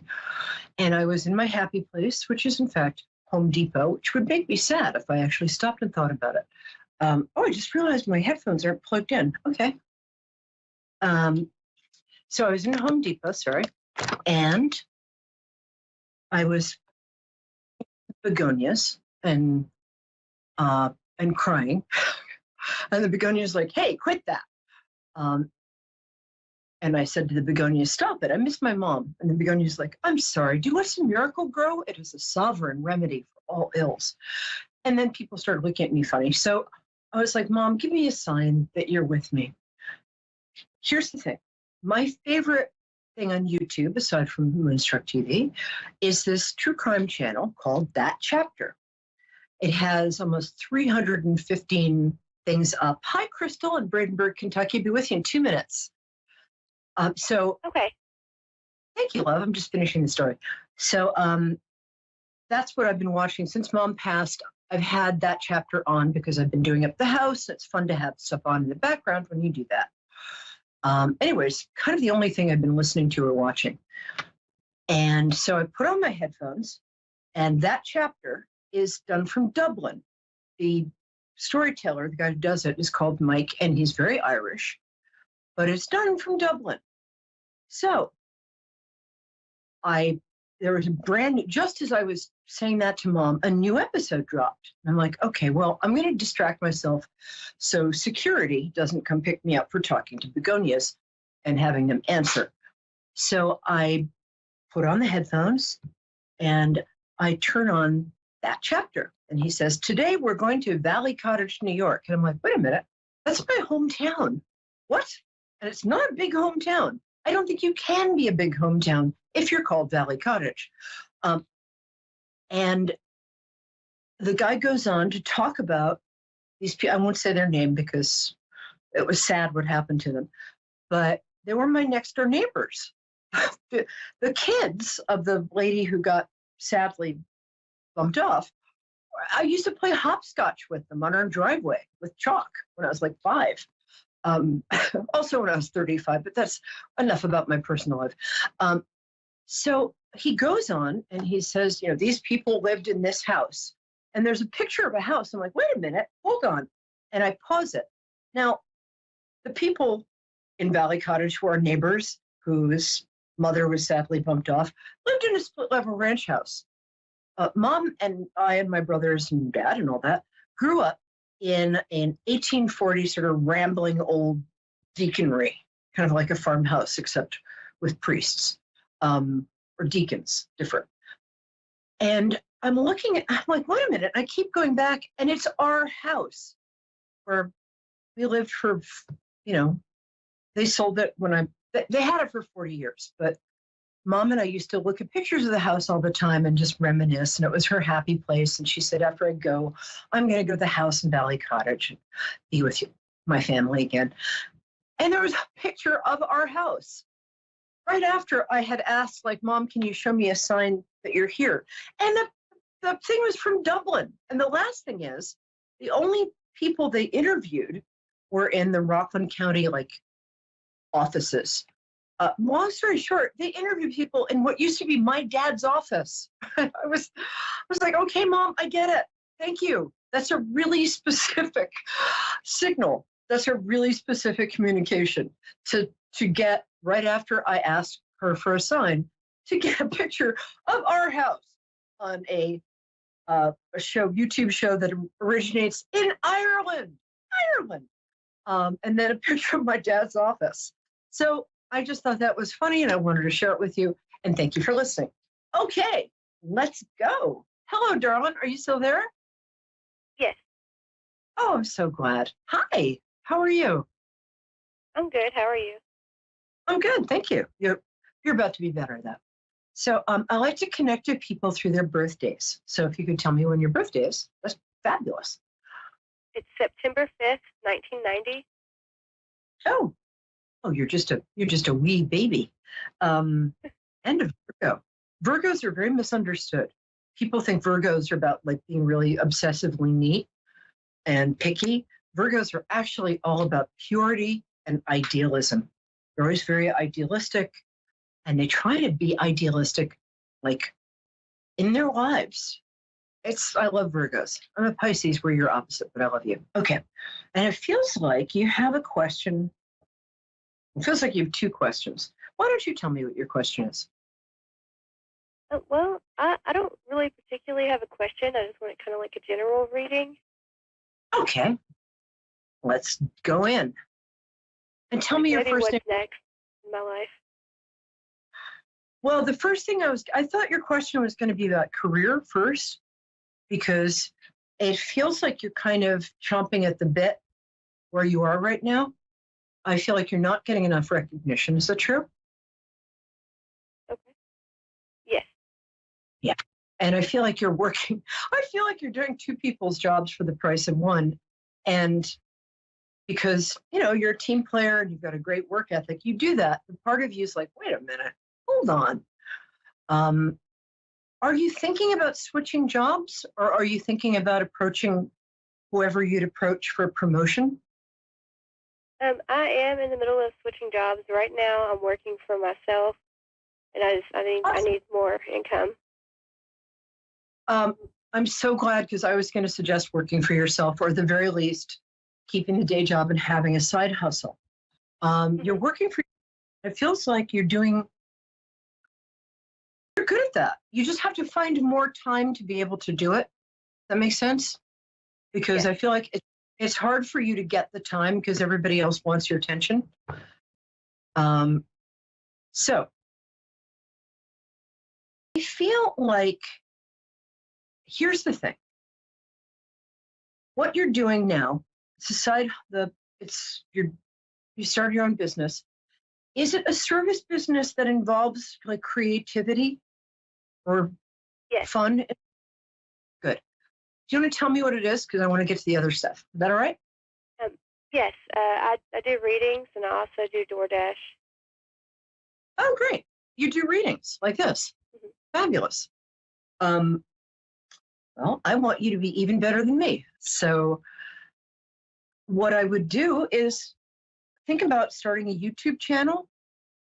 Think about getting really specific. My friend Bill Bradley is a medical intuitive, and that's his thing. That's what he's great at. I started out as the intuitive to the art world. I was also medical intuitive, but I steered away from that for it was too much responsibility. Although I was very good. It feels to me like you have a lot of mediumistic ability. It also feels to me like you're a little wobbly and you need something to kind of make you feel confident. So there are two things I'm going to suggest. One is either read the tarot or do something like numerology. Find a discipline that works for you. Because part of what? Okay, good. And figure out what your specialty is. I mean, I do a lot of celebrities, so I'm like celebrity psychic, but I'm also medium. I think mediumship is something you're quite good at, but before you do that, what I would suggest, always, always, always get in touch with Archangel Michael. He's very protective. Even if you're not Christian, he's in Judaism. He's in almost every religion as this protective energy that's been around as long as there's been a world. We just give him different names. Very important if you're going to do mediumship work. In fact, important before you do any readings. Before coming on, I always do a little Archangel Michael prayer. And the last thing I'm going to say is believe in yourself, because you are good. You're good. You know what you're doing. And I think I can't get I think you're married and have 2 kids, but I'm feeling a little wobbly about that. I might be wrong. Huh. Sometimes psychics to read psychics. That's not an excuse. It's just what I've noticed. What were you going to say? Actually, I have 4 kids, and I'm in a new relationship. Good. Okay. That was confusing to me because I got you in a relationship. But okay. Sorry about the multiple of 2 with your kids. Yeah. Are any of them stepkids? No. Feels like that's going to come into your life, though. Never mind. I know the answer. Hi, Nancy in Venice, Florida. We'll be with you in a couple of minutes. Just hang out, grab some ginger ale, join us. So it would be good if you made it very easy for people to reach you, is the other thing. So have a website, says the woman who hasn't looked at her own website since 1970. Not that I was alive then. But so, yeah, I think you're good at this stuff, though. I think your partner is both intrigued and a little like, whoa, what is this about your readings? But I think it is something your partner loves about you. I think it's hard for you to do like Zoom readings without the kids running in, but that's kids. What are you going to do? So I get very, very good stuff about that. And also, I like this new relationship. This person feels like they're very present. Is that correct? And they're very solid. Yes. And I feel like you haven't felt loved and seen. And I'll be with you in a moment, Crystal, in Venice. I think you feel really seen by this person in a way you almost never have before.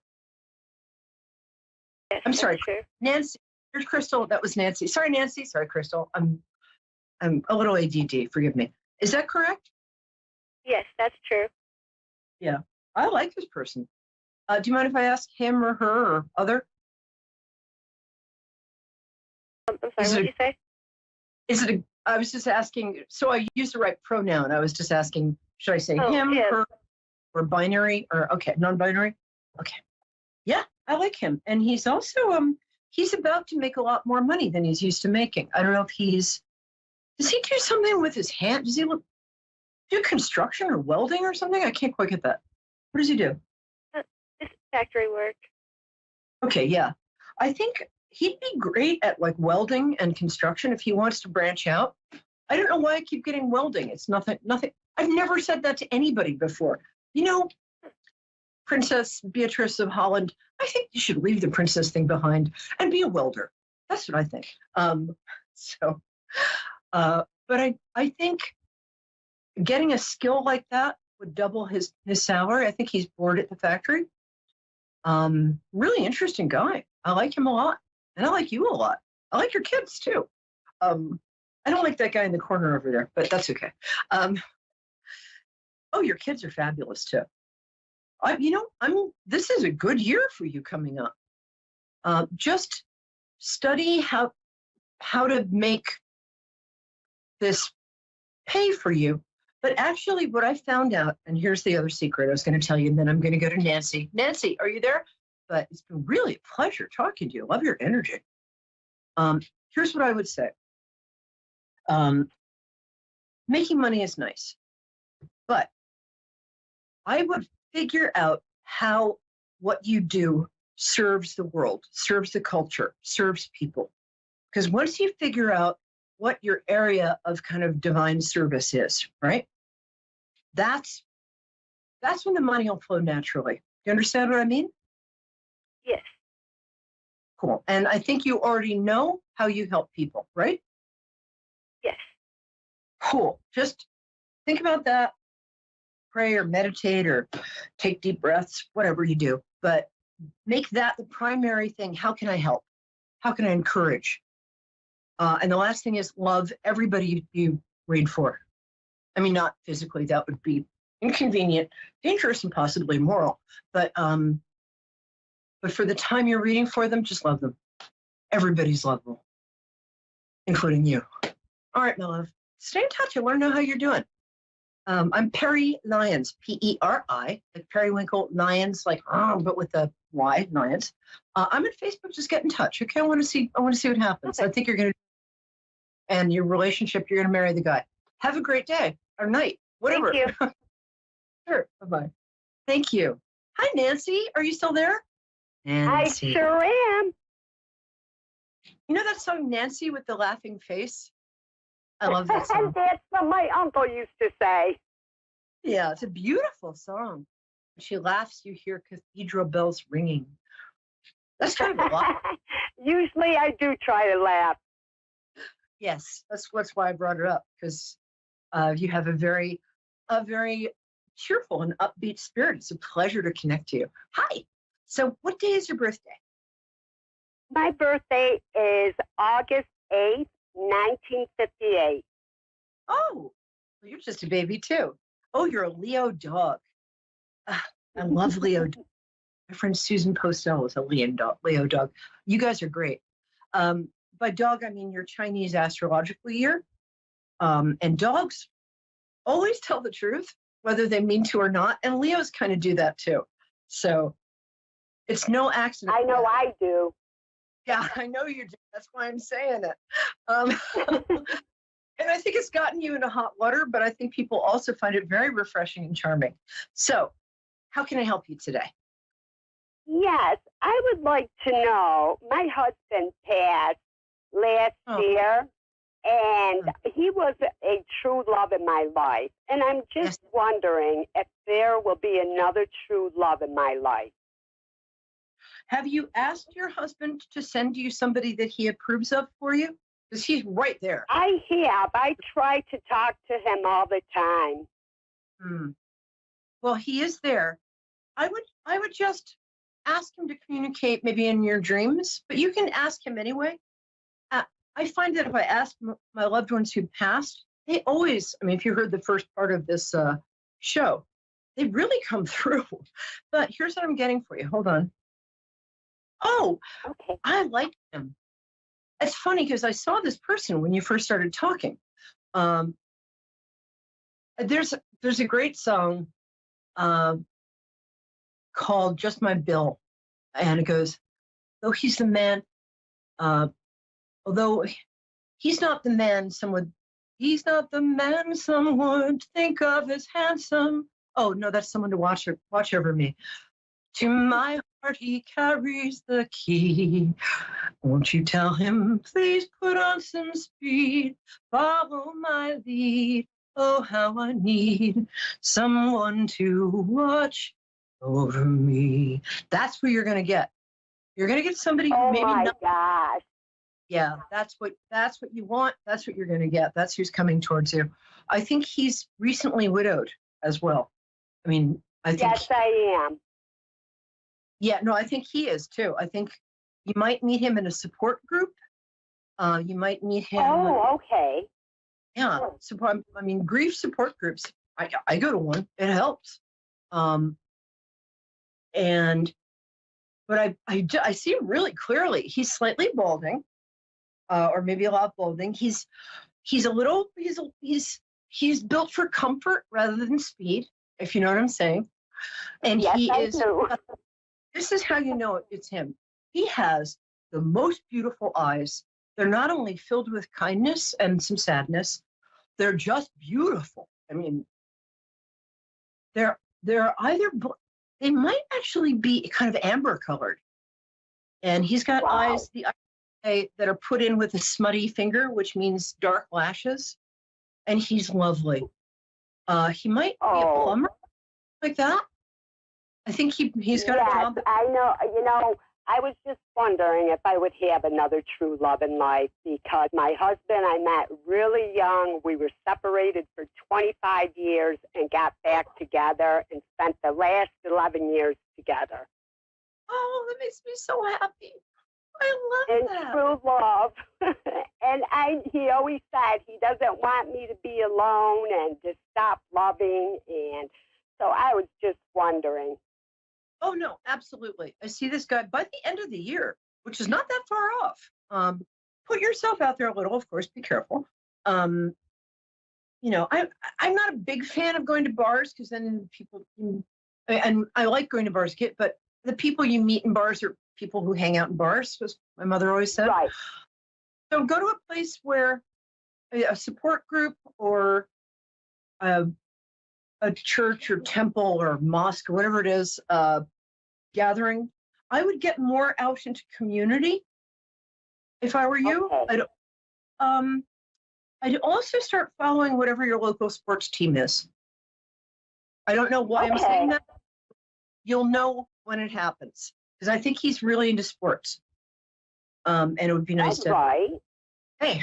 I haven't been out of the house. My husband was sick, so I haven't been really out and about in years. I took care of my husband. I was his caretaker until he passed. Oh, I understand. I was my mom's caretaker and my ex-fiance's caretaker when he had cancer. I so get it. But here's the thing. Do baby steps getting out in the world. We're going to have to wind up in a sec, because it's almost the end. But let me say one more minute's worth of stuff, because you're a lovely person. And I really want you to be happy. You're really going to be. Are you a really good baker? Or yes, I can be. You can be, right. We've got 2 minutes and 60 seconds, which where I come from, Dave, my producer, is called 3 minutes. 60 seconds is a minute. We've got 60 seconds. Sorry about that. All right, I'm going to wind up really fast. Dave just clarified. Thank you, Dave. So, my darling, just take baby steps. Like, just go, like, I don't know, to church or temple, whatever it is you do. Do 1 or 2 new things a week. Okay, promise me? And, I will. Okay, we've got 10 seconds, so I'm going to say, mwah, and you'll be in my meditations, prayers. I'm sending you really good energy. Check back in with me. I'm Perry Lyons, and I'm here every week live, which is better than the alternative, at 9 p.m. So come back and let me know what happens, because I know this is going to happen. Probably by November. So much. My pleasure. So fun. So, all right, take care. Tune in again.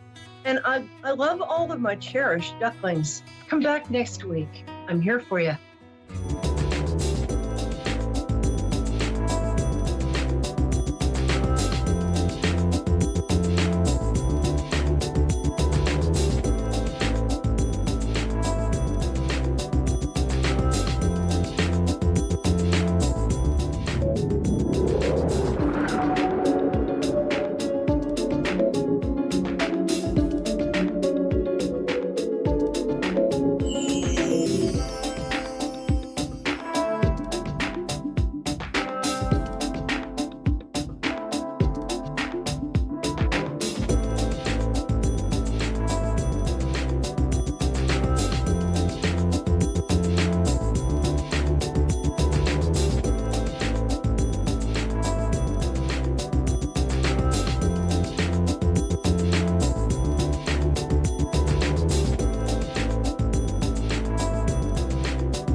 You're listening to A1R Psychic Radio, Earth's #1 psychic radio network, and watching Moonstruck TV, enlightening television. Welcome. Time for Soul to Soul with Medium Kelly Kristen. Live from MediumKellyKristen.com. Connect direct. In North America, dial 888-454-2751. In London, 20-3519-2158. In Sydney, dial 02-8488-3147. Or online, contact us through our Facebook page, facebook.com/psychic radio. Or one of our websites, askoneradio.com or moonstruck.tv. This is Soul to Soul on A1R, the Ask One Radio Network. Hi, everybody. Welcome to Soul to Soul. I am your host, Medium Kelly Kristen, and it is great to be here with you tonight. Thank you so much for joining me. Before we get to our caller, I want to do a shout out to all our moms, right? We have Mother's Day coming up. So whether you're a mom, whether you have a mom here on the earth plane or in the spirit world, it's a shout out to all moms. I'm also running a special right now. I just put up today. So if you're a mom and you would like a psychic reading, or if you would like to connect with mom in spirit, if you go to my website, mediumkellykristen.com, and book a reading, put in mom 23, and boom, you get your discount. So that's the discount code again is mom23. So I also wanted to say thank you to everybody who reached out and followed me or liked my Facebook page. I love connecting with you. I think I mentioned before that as my profession was a teacher, and this is kind of difficult for me on radio because I've always been taught to, gauge for feedback, and I feel like I'm talking to myself. So I love when you guys chat with me on Facebook or Instagram. So thank you for doing that. And also, I can't believe I haven't mentioned this before. I know so many of you on here are either starting your spiritual journey, or you know that feeling that you just might have something going on, right? Everybody's psychic, but I have a free beginner class, and you can find it on Eventbrite or on my webpage at mediumkellykristen.com, and it's called Psychic Medium Class for Baby Beginners. So they're on Tuesdays, almost every Tuesday. I have a couple different times. You just come and you get to ask questions. If you are afraid to join a class, you can ask me the question. Sometimes we do little mini exercises. Sometimes I just talk about some of the terminology that you may or may not know. It's just a really good way to get to ask your questions that you might be afraid to ask. And I would love to meet all of you in person. So that is actually on Zoom. So again, you can find that on Eventbrite or on my webpage. And on Eventbrite, I'm under Medium Kelly Kristen. So please join me. And we're still waiting for a caller. So let's see. Let's pull a card. Right. I'm going to pull from my Into the Lonely Woods, which is a beautiful deck, even though it sounds like it's a sad deck. It's not. Let's see what I get. Oh, Blessed Reunion. And if you can see, I have two. Oops, I'm so terrible at holding up the card. Two little like elemental kind of beautiful, they're not monsters, but they're just beautiful, embraced. So Blessed Reunion. So you know what this actually just reminds me of? Just what I was talking about. That reunion with, could be with mom, could be mom in spirit. It could be somebody else, right, in spirit. It could be with somebody who you connect with on a soul basis, right? We all have those people that when you meet them, you kind of feel like, I know that person, or I might feel like I've known you before. So Blessed Reunion is just a really beautiful card. Really lovely. And actually, it also reminds me kind of what my theme is for the whole thing is shine your light bright, right? So having that reunion, that time connecting with somebody else, shining your light bright, right?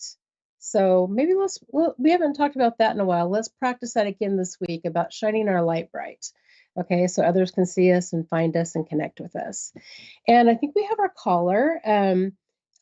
Leslie, is that right? Yes, Hi, Leslie, and you're from New York? I am. Awesome. I love New York. How's the weather there right now? Could you hear me, Leslie? It cut out for a second. I can hear you now. Oh, shoot. Okay. Well, I'm not going to waste your time asking about the weather. What kind of a reading would you That's what I was asking. What kind of a reading would you like? What were you looking for? I would like to know what spirit wants me to know about my relationship. Oh, okay. All right.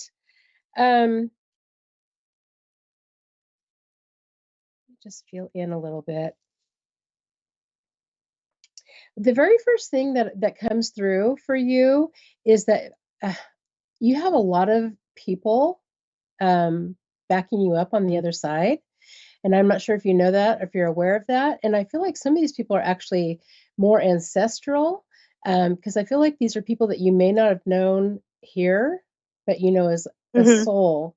So I feel like this is where I'm kind of getting my information from, because I feel like you have this whole team behind you that supports you. And the first thing I think I want to mention about that is that you've done, this is interesting, that you've done a really good job of healing any past family trauma. And I don't know if that would make sense to you. Oh, yes. Oh, really? Okay. Yeah. Because regarding the relationship, I feel like you're not carrying that into this relationship. But I do feel like that you have set up some good boundaries. And I just want to advise you to address those boundaries again, just so you don't give in, if that makes sense to you. Would you understand that at all? Yeah, that makes sense. Okay. Not that you are. It's just you have this big, beautiful, kind heart. And sometimes it's easy to forget and stand up for ourselves. Right. I also feel like you're psychic as well, right? And I always say when you ask for a relationship reading, you're kind of looking for validation. And I'd like to invite you to look inward, because I feel like you already know the answer to the question you just asked me. I do know the answer. and remember what you want, right? Even though I don't know if I want to say you try to fight it. It's just more of, I feel like you are the one to give in. And so I'm trying to say, I guess, don't be the one to give in, even on small things. And I also feel like a lot of being able to express and communicate is important. And I feel like this also goes to boundaries as well. Not being afraid to ask what you deserve. And that sometimes feels really selfish for us. And sometimes we almost like self-sabotage ourselves and talk ourselves out of it. And I'm not saying the relationship's bad, right? I'm not saying that at all. I'm just actually trying to be almost like, actually, not me, Spirit's coming through to ask you to be a cheerleader for yourself, to, stand up for yourself and speak your truth, I guess is what I'm trying to say. Would you understand that at all? Yeah. Okay. Yeah. It sounds, it's not I know it sounds like I'm like doom and gloom here, but I think I'm just trying to make you recognize that you don't want to settle for past patterns because you've broken through all that. You I have know. you've healed that part of yourself. You don't want to rip open that wound again, right? I know. I've done a lot of work. I can tell, and this is what I'm being told. And it's almost like I'm guilty of the same thing. We get in these patterns and then we make excuses and then we almost like self-sabotage ourselves, right? Because we're not enjoying the journey, or we're looking for the final destination, but we're actually on a journey. So almost taking that time to slow down and think about the journey and each piece of it. Does this make me happy? Am I happy? Is this what?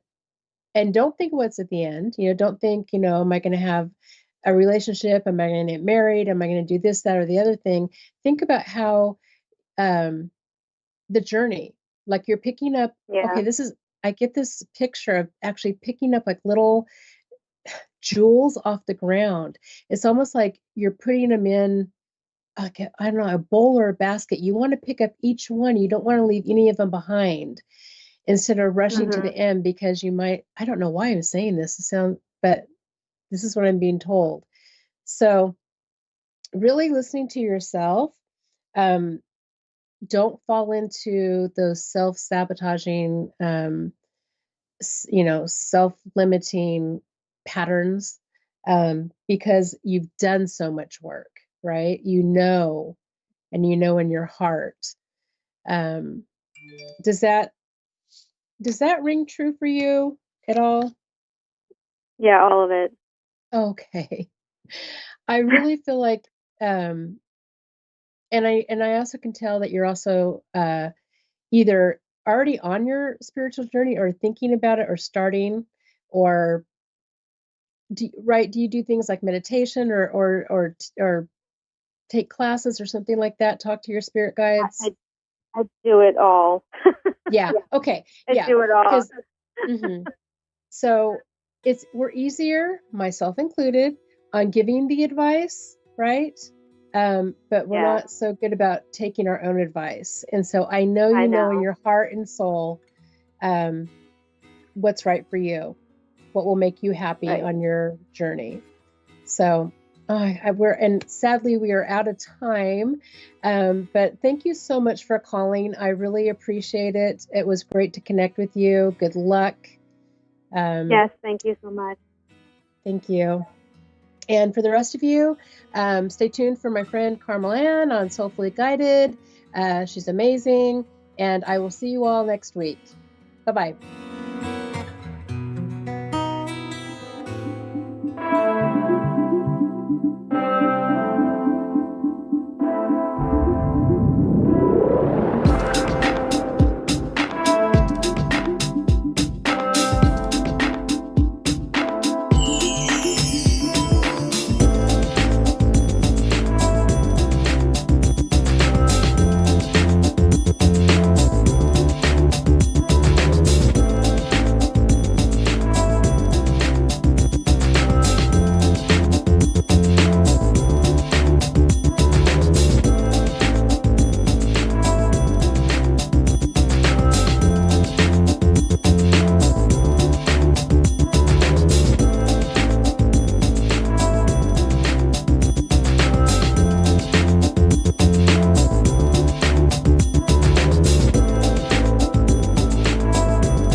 A1R Psychic Radio. Earth's #1 psychic radio network, and watching Moonstruck TV, enlightening television.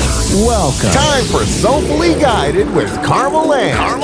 Live from soulfullyguided.com.au. Connect direct. In North America, dial 888-454-2751. In London, 20-3519-2158. In Sydney, dial 02-8488-3147. Or online, contact us through our Facebook page, facebook.com/psychic radio. Or one of our websites, askoneradio.com or moonstruck.tv. This is Soulfully Guided on A1R, the Ask One Radio Network.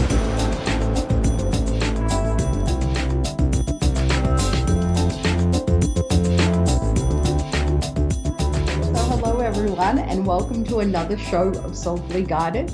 I am your host, Carmel Ann. And so today I've decided to wing it. The day has crept up on me, and I think I need to see if there's a category in the Guinness Book of Records. I got ready, showered, makeup, and within 25 minutes. So I'm really impressed with that, and I'm a bit flustered from it. I then got ready for the show, and I had to close off the 1,500 browsers I have open. I don't know if other show hosts do that. Thursday creeps up and I think, oh my God, I've got all these things that I want to explore open on my browser. So I did that in about 5 minutes, and I left myself no time to prepare what I was going to say. So there are some topics that I'd like to say. I am feeling a bit of pressure and tenseness and stress from life. So I'm not going to go into a caller because I'm not in that space. But, you know, as presenters, I'd really like to give out a shout out to A1R Psychic Radio and Moonstruck TV for showing up every day, even at absurd hours, to get these shows to you, and working around the clock as a network. I also want to do a shout out. I personally have listened to about 3 podcasts in my life, and I don't watch lives. I don't even watch my own. But to everyone behind the scenes and the culture and communication and support between show host and the network, and, you know, the part of us that comes on every week, and it might only be 15 minutes, but we're tackling so much more than showing our gifts to you. You know, we're nervous, or we, you know, have to find a great topic to speak about, or we have to be our best selves for our audience. And so you get the most of your time and your experience as well. You know, today would have been an easy day to not show up because I wasn't in the space to reading. Not that I can't read. I'm just, time has caught up on me today, and my task list seemed to be getting longer, not shorter. And as parents and business owners and trying to keep up with fads and, you know, on the business sense, to keep business operating on, I'm at the stage where I'm not busy enough to hire someone, but I'm also too busy enough to do it all myself. So I'm in that energy today, and which leads me to discussing some, you know, some aspects of some challenges that I'm going through 8 years past my sobriety. So first of all, with the great culture, and there's so many hosts that I don't know them all, and you know, I don't watch shows, but a shout out to the network and all the hosts doing their best to come here every week to present their best selves for you. We are, you know, as a host, I speak for myself, but I'm comfortable in my own skin.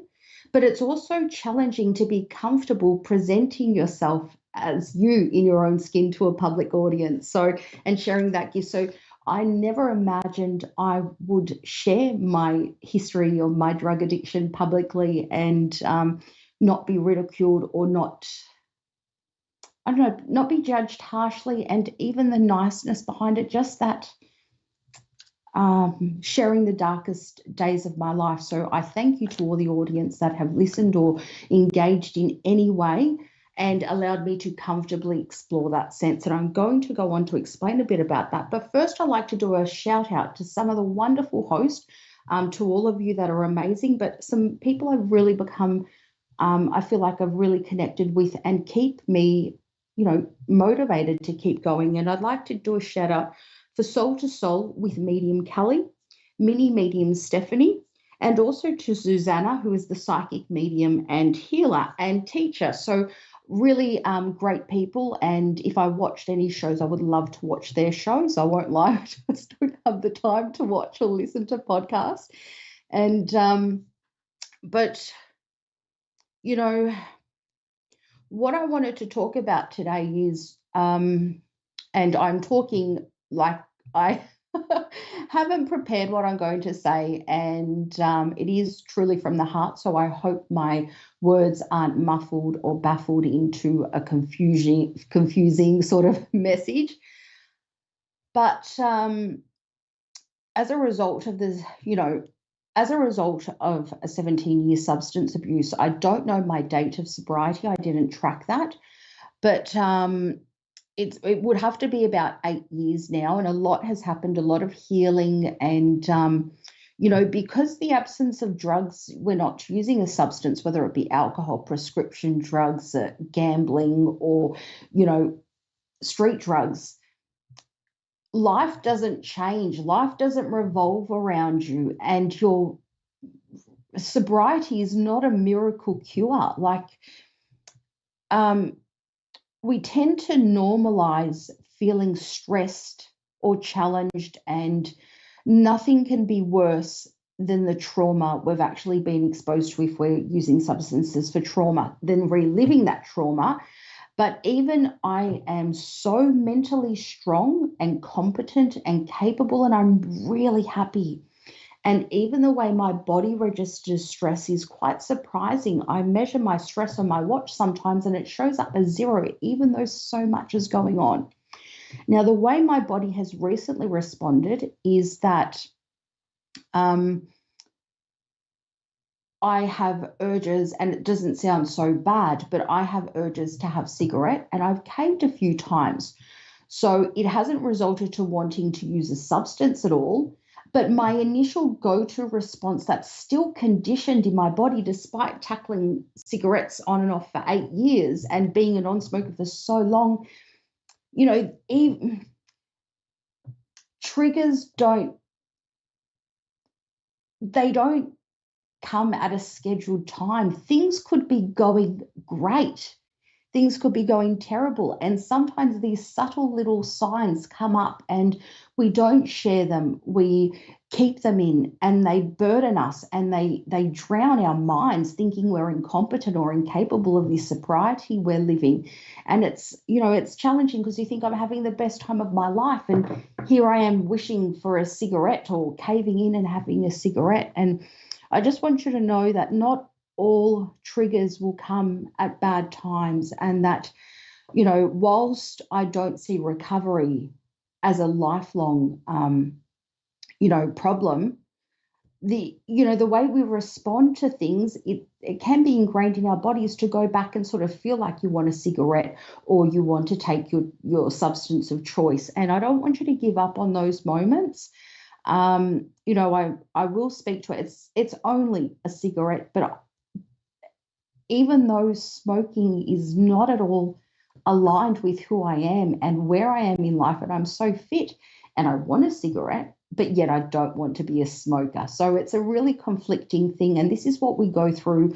On one side, we normalize the stress and the challenges we face, and we sort of manage well because we're always in fight mode. But it comes to a point of healing where our body doesn't want to keep surviving and keep fighting. We want to start living. So when our guards become to drop a little bit and we enjoy ourselves and we're feeling at our best, we still have these things that creep up on us, and we can't give up on ourselves then when we keep trying and we keep living and keep going. So things are going to happen. And 8 years past my sobriety, I've noticed, a slight issue with my teeth. If it had not gone unnoticed, it would cause a great deal of distress on my mental health, because it would take me back to, the effects of, what drugs did to me. And I tried so hard to quit. So I was able to thankfully skip a waiting list by understanding my options and I advocated for myself instead of giving up and thinking I'm just going to let my teeth fall out and I'm not going to look after myself. I was very harsh on myself because I took myself back to, well, I did this to my body. But you know what? Life is hard and we can't be our own worst enemies. People in life sometimes will judge us, sometimes intentionally, sometimes not, but we need to really, be our greatest fan at some stage. And I find I'm my worst enemy, but I am also my greatest fan. I've learned to balance that out. So I'm so glad that I was able to get the help that I needed. And, it's bringing back some memories. But we have a great public health system here, and I am able to spare and salvage my natural teeth, which I have great teeth, and I was very harsh on myself, and apparently my teeth are healthier than a lot of other people in the world that haven't had a 17-year substance abuse. So whether, these little things in life will happen so much, the effects of an addiction or a trauma-based addiction, or the traumas and the challenges we've faced in our life, they're like lingering in our body. Even after we heal, I recommend to keep healing at deeper levels each time. And, inside of me is, some residual parts of addiction that I really didn't know existed until I was faced with a challenge 8 years after my substance abuse stopped. That is the result of my drug addiction. So please, if anyone is experiencing challenges like this, please ask, there's phone lines you can call, there's people you can ask for help. Do not cave into old residual conditioned responses in your body or feelings, or create change and new ones. Don't hold them in, talk about them and tackle them. Drug addiction is a huge part of this show, even if it is about tarot reading and my gifts. But I wouldn't be me without those 17 dark years. And I'm not afraid to share that if that will salvage someone else from slipping or relapsing or lapsing. So this is a, personal part of me, and I'm so glad to have been able to share it. Next week, I'm getting my teeth checked out again, so I won't be here, but I look forward to seeing you the week after. Thank you for letting me speak so openly and courageously, being myself. Have a great week.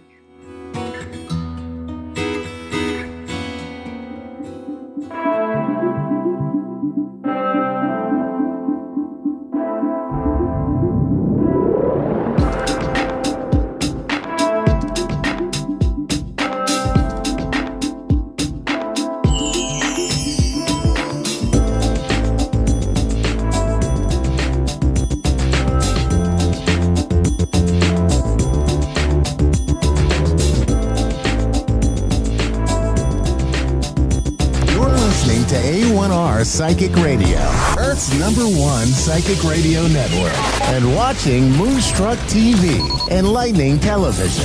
Welcome. Time for Soul Tea with Marie, with Antoinette Marie.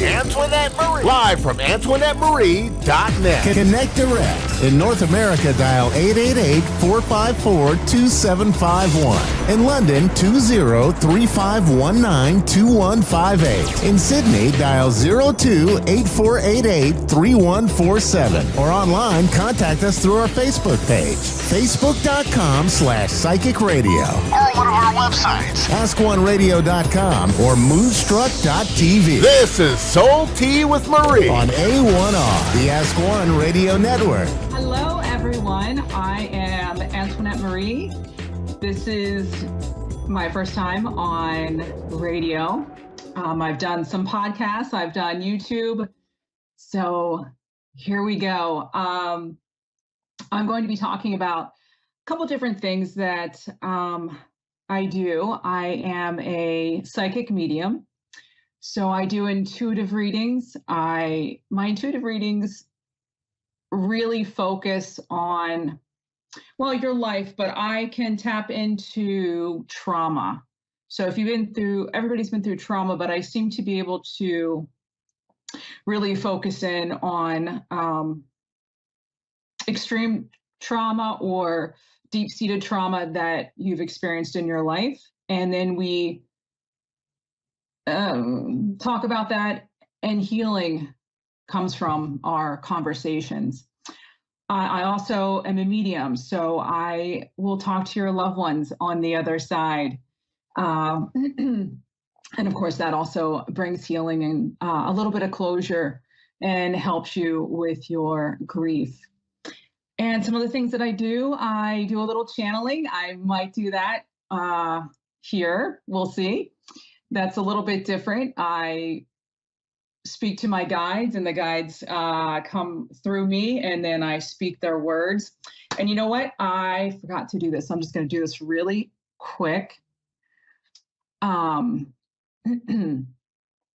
just want to ask and I always clear the air. I clear my space, and I did not do that when we first started. So I'm just going to ask my guides, the angels, the creator, to be here, and any negative energy that is in my space or in your space that is watching this, for it to please leave, and only love and light and anything for our highest good to be there.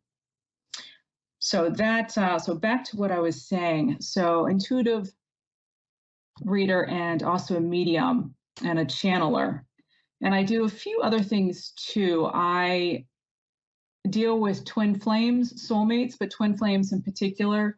So if you are struggling with what is happening to you because you met someone and you don't know what to do with that, you're having an awakening, I can give you guidance. I can't tell you if it's a twin flame, a twin soul.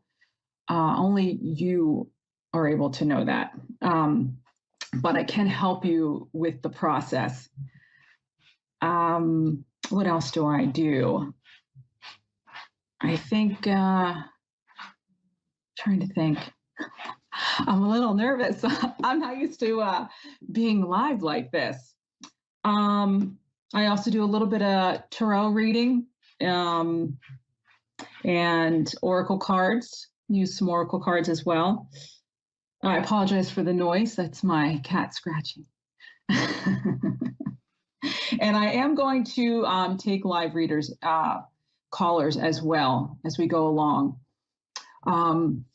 Also, too, I will be doing some workshops on here. I'll have some guests that will talk about their experiences, say an NDE, which is a near-death experience. I know a lot of people have gone through that journey, and also a lot of questions of what they've experienced. So I will have a guest speaker too talking about that. Someone, I talk to angels, but maybe someone else who does as well. So I want to make a full-rounded show. And if you have any suggestions that you would like me to talk about, I absolutely will do that. Yeah. So hopefully we get a caller. I don't know how it works. Oh, Anissa, are you here? I am. I'm sorry. I didn't know you were there already. How are you? I'm fine. How are you? Good. So, is this going to be an intuitive, or would you like to speak to someone on the other side? I would like to speak to my grandmother, Ruby, if she comes. Your grandmother? Mm-hmm. Okay. Now, I grew up with 5 grandmothers, so I'm asking for grandmother Ruby, but I'll take anybody. Okay, I'll see if she comes through. It's a grandmother.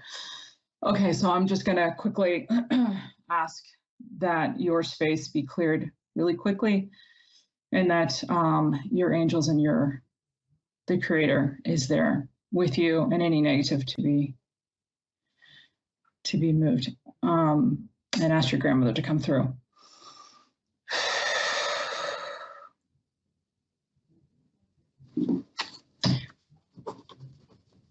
And I'm just going to start saying things, and if you just want to take notes, just take notes.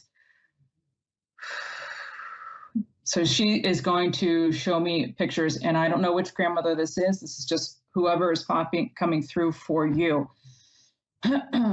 Okay, so the first thing is she is saying, and I don't know if this was you or not. Before I got on here, I kept hearing cherry trees. So that may go to you, or if I'm getting a second caller, could go to that one, but I'm going to tell you cherry trees right now. So back to what I'm seeing here, which is, first of all, I'm seeing, she's showing me paper mache. I don't know if you, as a kid, or if you have a child so she's showing me white paper, and you cut out the paper and it looks like a snowflake, and you string them up. So she's showing me that paper mache. So she's saying it in two different ways. She's saying string those up, but also paper mache as well. And it's almost like paper mache, crochet, like little crochet doilies as well, is what she's showing me, saying to me. So, okay, so she's also saying she knows she doesn't have a lot of time. She's trying to pack it all in for you. So the paper mache that she's going at that with the snow is all snowflakes. She's also mentioning snow with you, a snowstorm, and the hot chocolate, snowstorm, hot chocolate. And she's specifically showing me the cup with the candy cane with the marshmallow. It's like one big marshmallow on top of that. She's saying that is important to you as well. Also showing me bonnet. So when I hear bonnet, I think of the Amish, but it's not Amish. It's almost like Mennonite or Brethren or something like that. Very reserved. The dresses with the apron. She's also showing me that, but I'm not totally getting it with the bonnet. So there's two different things. I'm also seeing, she's also showing me a horse and buggy, but it looks like it's a photo. Wow, she's very sharp, because she keeps saying, I don't have a lot of time, so I'm just throwing it all. Usually they don't talk this fast. So the bonnet, I missed what she said. So the bonnet, the picture, letters, sorry. So there are letters there. She's calling them old-fashioned letters. So she was a letter writer, and or she had letters from someone, but I want to say they're also her as well, letter writer, and they are in a drawer, and they've been kept. And at any time, if you want to ask me anything, please interrupt. Okay, so I think she may have someone else's coming through, because I'm a black lady in the South who's never been in the snow. So I don't think that's my grandmother.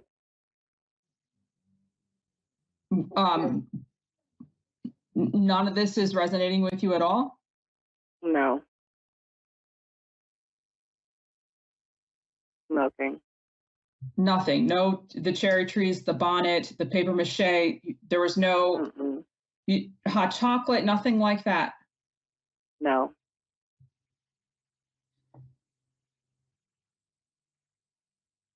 I'm a black lady in my 50s in the hot South. No.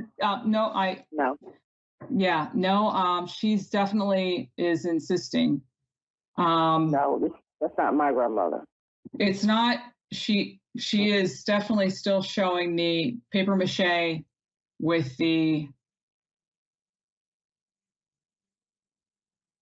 No, I've never done paper mache.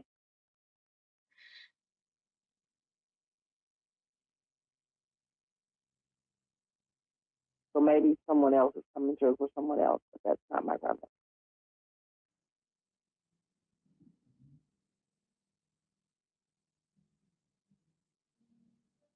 I'm just asking her what she's showing me.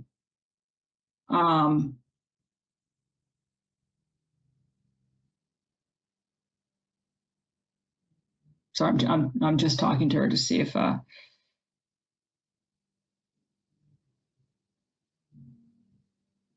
I'm still seeing the dress with the apron, and she's washing dishes. And she's still showing. I know you said it's not it, so I'll leave it go. And then she's showing me like an older type of sink. It's white. It's like a white old sink. Like metal, a white old metal sink with there's a window above the sink. No. And there's a crystal, almost like is that a crystal?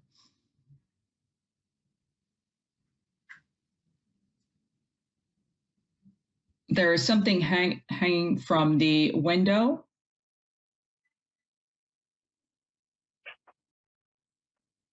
That's not resonating with you either?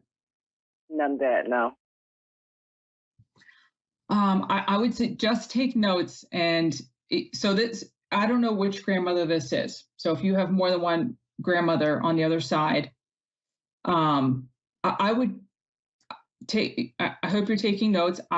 You're probably right. Maybe it is, maybe I am picking up on someone else, but I would ask if any of this resonates with someone else, having a picture, because whoever this is definitely showing me a picture, like an older, like a horse and buggy on the wall.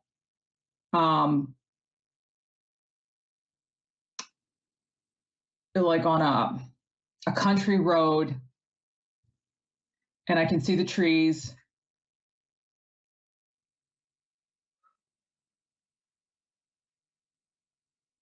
And I can see the letters. She's showing me the letters that are in the drawer. They're like old letters. They're in old envelopes. And they've been mailed, but they're opened. And she's taken them out, and they've been read, but they've been held on to. So I would ask about those letters as well, because they seem personal. They seem, I don't want to say not love letters, but there's feeling in those letters that are very important to her. As well as a scarf. She's mentioning a scarf as well. But a thin scarf, not like, a big one, like a thin scarf. I'll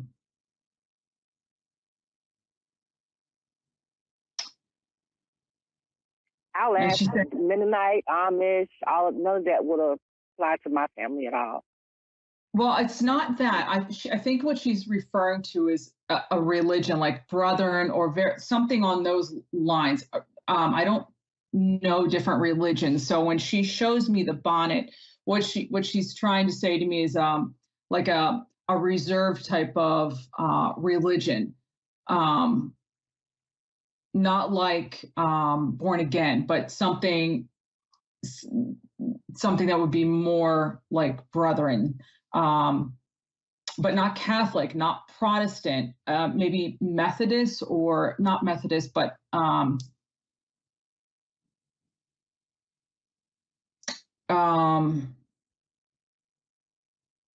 what is there? I just don't know them. There's Baptist, I think. So it's something that would be more of a reserved, what I call a reserved religion, where you would wear not now we're more open, but I can see the dresses and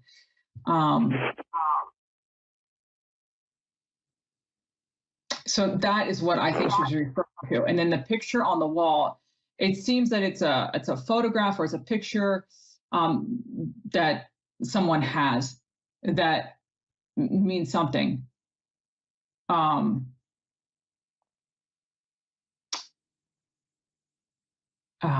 Sorry, I'm trying to, okay.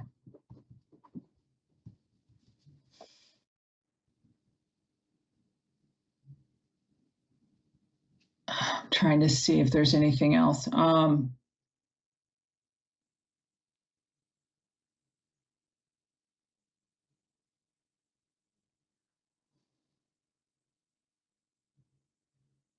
The only other thing that I am getting is also with the letters, and I know you said you don't know about the letters.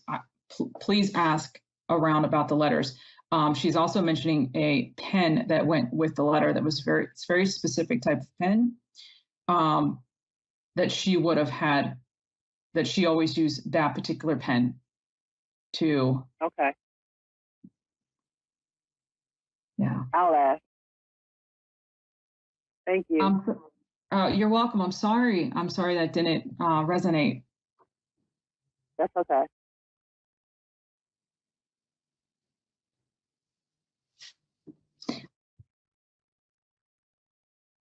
Okay.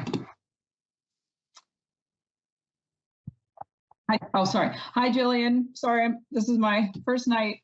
How are you? Good. How are you? Good, good, good. I am Antoinette. And where are you from? I'm New Jersey. New Jersey? Okay. New Jersey.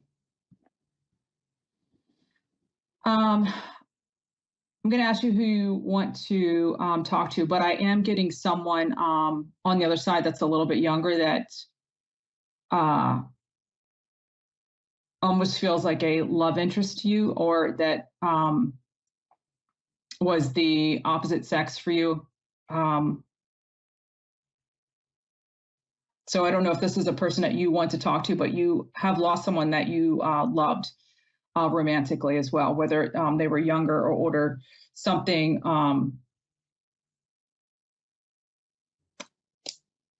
a crush or something like that. But who are you specifically wanting to talk to? My mom. Your mom. Okay.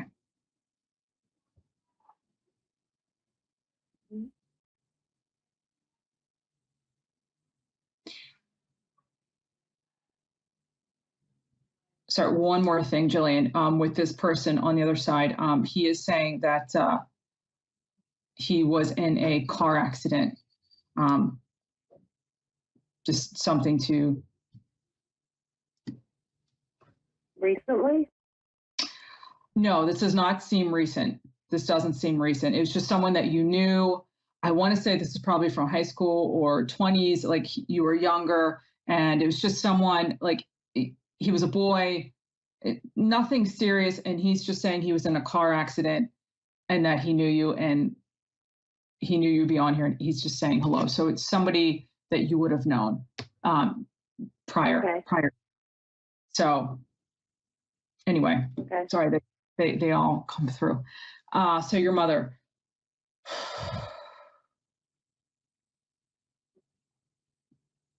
You have a couple of people that have passed over. I'm also getting breast cancer of someone that passed over with you as well. And I'm also getting daisies as well.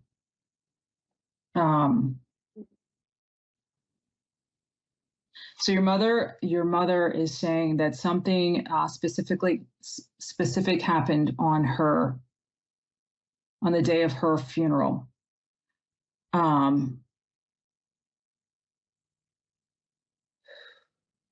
She's also mentioning a cat, by the way.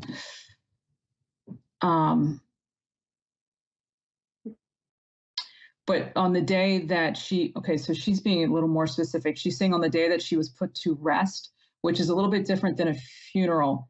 And she's making that distinction that when she was put to rest, there was either a poem or a song in particular that she is referring to. Something was not made. She's saying something was done specifically in her honor, almost like a writing of something. Mm-hmm. Does that make sense to you? Yeah, that makes. Okay. Okay, so there was a lot of emotion with that, and she's showing me her heart.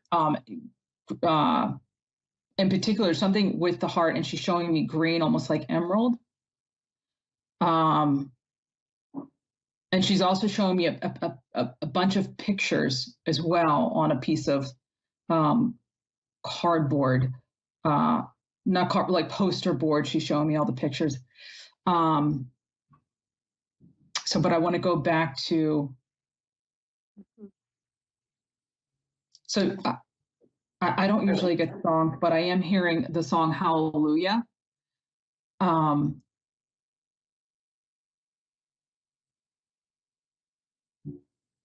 Okay. So at the time of her, when she was laid to rest, again, she's very specific with that. She is saying there was singing and there were also words, and they were picked out strategically. And she was very specific about the flowers. It's almost like she knew she was going to pass over. So the flowers in particular about what were chosen, she was part of that for some reason. Does that make sense to you? Or that she gave you, she had certain, how do I put this? We knew what kind of flowers to get, even though it was unexpected. Makes sense. For some reason, she is okay. Okay.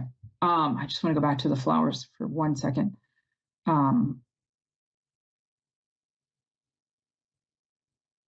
Okay, so she is mentioning a grandchild. Sorry, we only have a minute or two, and she wants to say something about a grandchild or a younger child, that she is with them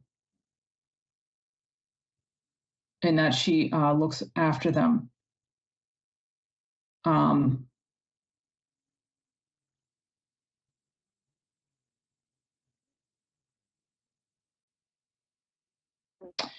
And that whatever you buried something, you planted something for her, and she recognizes that. She wants that to be recognized, that she knows that you did that for her. Something was buried, planted in her name, not like in a park or whatever, but something. I want to say it's on your property. You've done something, or you did something with her, for her. Yeah. And makes sense. And again, she's saying she had a hand in that as well. You were very close to your mother, because it's almost like you knew what she would have wanted, is what she's saying. My daughter would have known what I would have wanted. So yep. You had a very close relationship with her, is what she's trying to get at, that you know exactly what the flowers or the song and everything, like you were like best friends more than mother-daughter. You guys were extremely, extremely close, because she showed me that she's hugging you, like she just loved you to bits. And she still hugs you, and she's saying that you still feel her sometimes. Mm-hmm. And she does things in your home so that you know that she's still there. I don't know if it's the lights or it's something goes on and off in your house. Is it the clock? I want to say it's the clock. I think she showed me the clock, that she does something with the time, so that you know that she's there. I think you see certain times on. That's what she's saying. You're seeing certain times, and she's stopping your clock. I'm running. I have like 15 seconds, but she's stopping time in your house, or the alarm clock goes off, something like that with your clocks.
listening to A1R Psychic Radio, Earth's #1 psychic radio network, and watching Moonstruck TV, enlightening television. Welcome. Time for Full Circle Wellness U with Renee Johnson. Renee Johnson. Live from FullCircleWellnessU.net. Connect direct. In North America, dial 888-454-2751. In London, 20-3519-2158. In Sydney, dial 02-8488-3147. Or online, contact us through our Facebook page, facebook.com/psychic radio. Or one of our websites, AskOneRadio.com or Moonstruck.tv. This is Full Circle Wellness U on A1R, the Ask One Radio Network.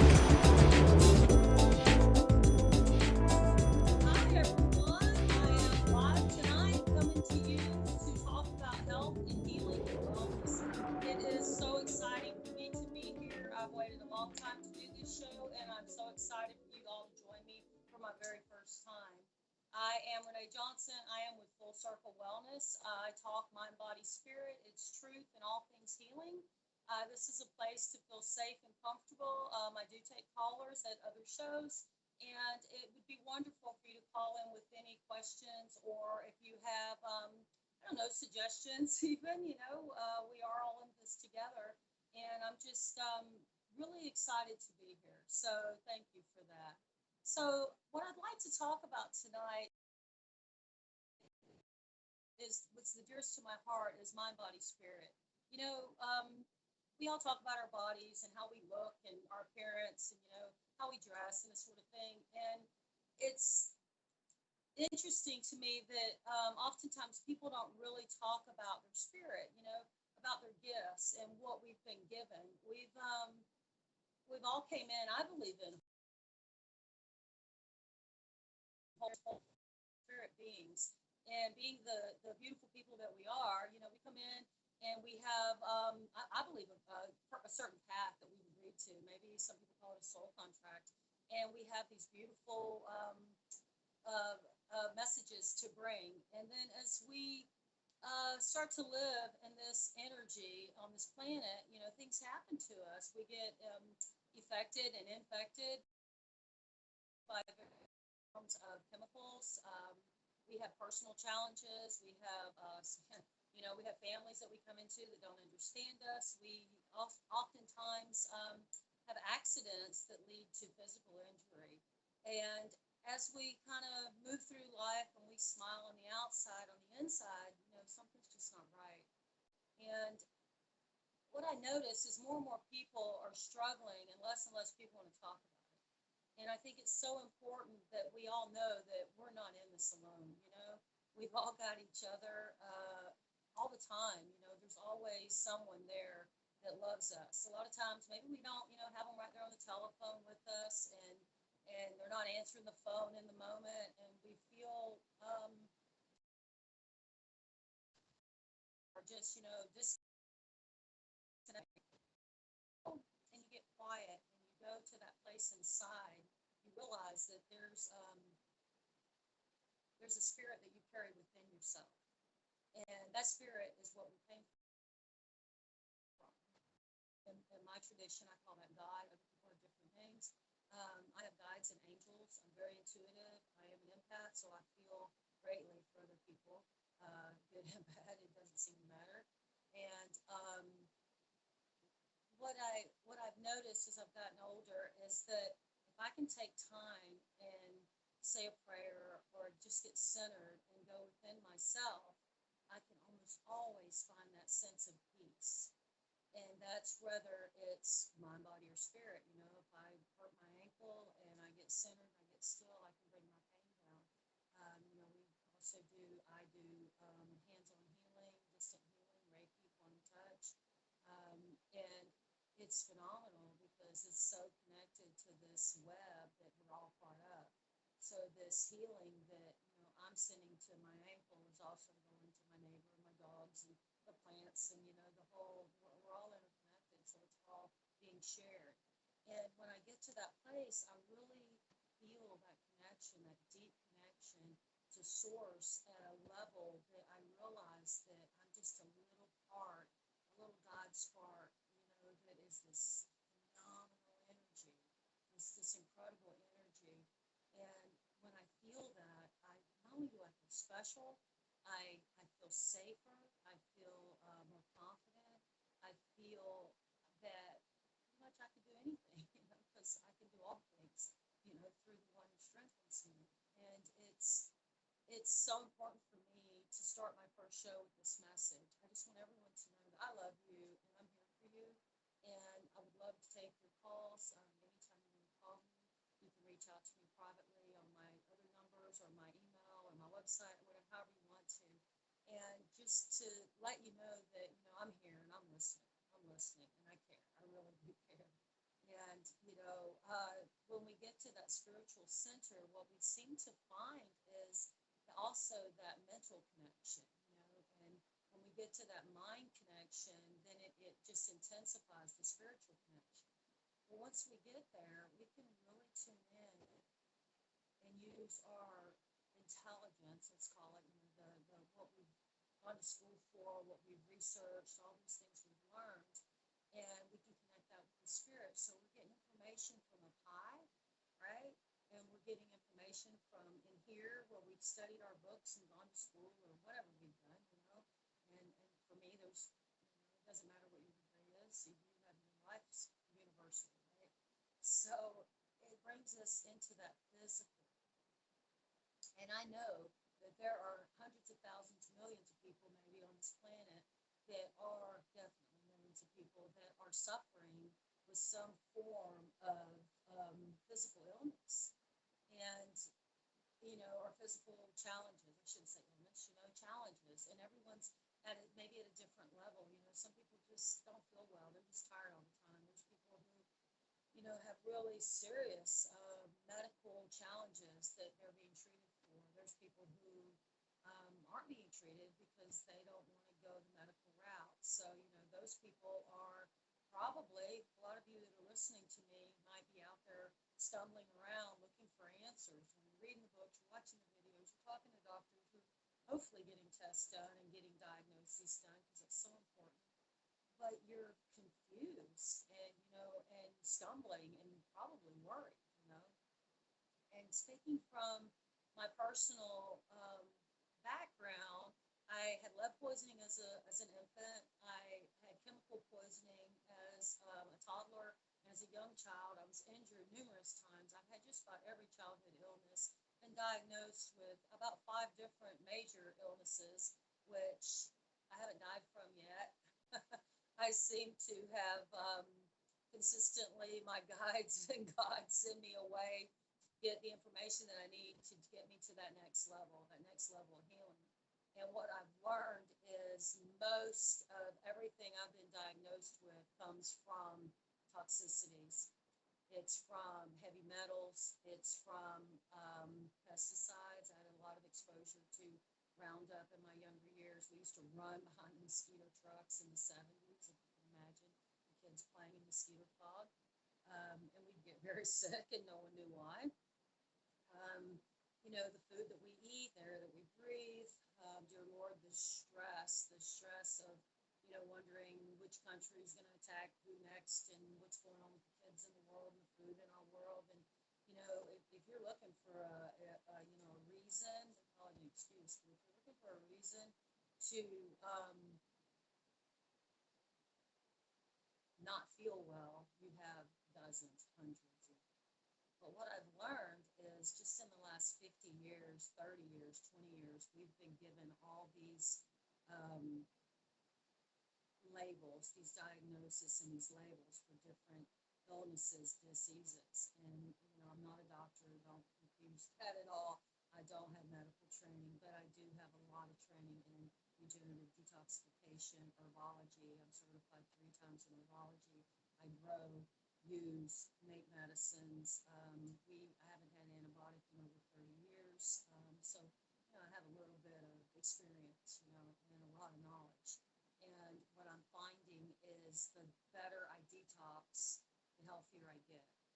The more I stay connected to spirit and I stay connected to God and I use my innate wisdom and my intelligence, and then I bring that into the physical challenges that I have, what is happening for me is I'm just getting stronger and healthier. And it's so exciting. I can't even express the gratitude that I have. Just a few years ago, I was in really terrible shape, and I was at a crossroads where I was praying and asking, what do I do? Where do I go? And what I was told in spirit is it's time to share your truths with all those that are willing to listen and that are willing to come forth and join. So I'm putting out a decree to ask and to state that healing is totally possible. To live in joy is our God-given right. To be abundant and prosperous and just joyful is what we came here for. And I'd like to ask for those of you that are ready, and you're really ready, because this isn't easy, to join me in this journey, and let's say for the next 6 weeks on Wednesday nights, let's get together. I'll give you more and more information, and I'll give you suggestions that I really hope everyone follows. And if you agree to this little pact of mine, then you have to follow it because you're making a commitment, right, to yourself, to the community, and to me, and to spirit, of course. And, let's see where this takes us. If you're ready, if you're ready, I'm ready. So I've been detoxing for on and off about 3.5, 4 years in different levels, and I'm ready to go to that next step.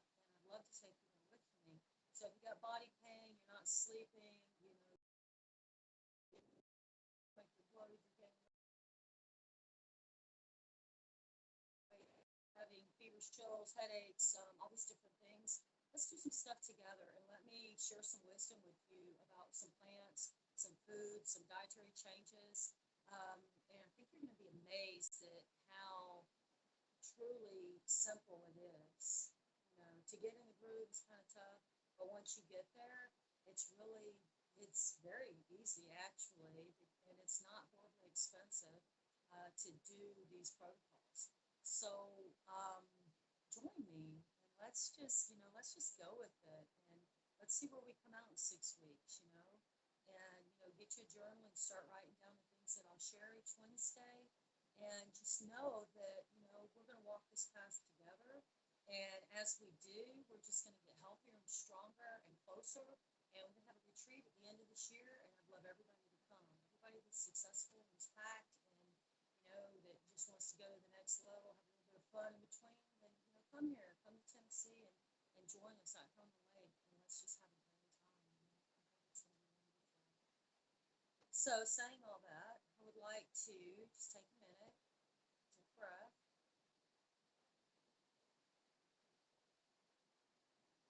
As you take that breath, just imagine yourself like a beautiful feather slowly coming down from above, just drifting down,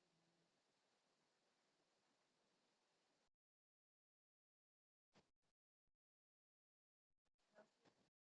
Just allow yourself to calm, calm, calm.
stay well, stay strong. And if you need me, you know where to find me, right?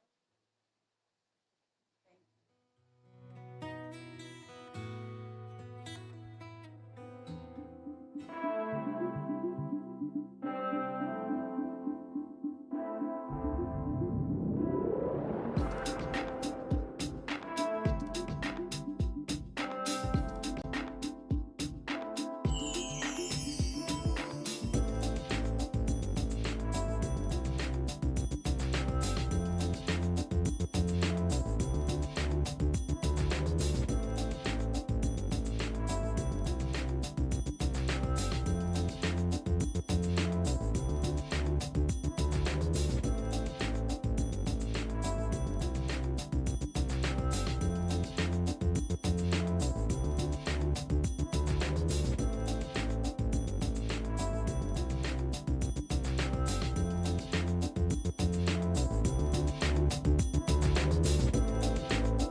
You're listening to A1R Psychic Radio, Earth's #1 psychic radio network, and watching Moonstruck TV, enlightening television. Welcome. And now, Reverend Elliot's Magical Window with Reverend Elliot. Live from magic-works.com. Connect direct. In North America, dial 888-454-2751. In London, 20-3519-2158. In Sydney, dial 02-8488-3147. Or online, contact us through our Facebook page, facebook.com/psychic radio. Or one of our websites, askoneradio.com or moonstruck.tv. This is Reverend Elliot's Magical Window on A1R, the Ask One Radio Network. So as I was saying in October, greetings, fellow seekers of truth, wisdom, and light. This is your friendly neighborhood esoteric practitioner, Reverend Elliot, coming to you, and this is a novelty, live tonight. I think I missed all of November, and I'll explain why. And it has nothing to do with Twitter and my wheelings and dealings in cryptocurrency. None of that, because none of that makes any sense. I don't buy anything I can't touch. You know, it's that simple. And sometimes you can touch things you rent, but that could get you in trouble too. Do you know what I learned? I learned a very important lesson while I was out ill. And I'll tell you what, I was not necessarily ill. I was incredibly sleepy. I'll tell you what happened is, and some of you know about this, I have a couple of ridiculous chronic medical conditions that they don't bother me for the most part. But now and then they'll flare up every few years, because I'm lucky. It used to be every night, but I had some doctors who got it under control. And it causes intense stabbing pain in like one little teeny point in your body.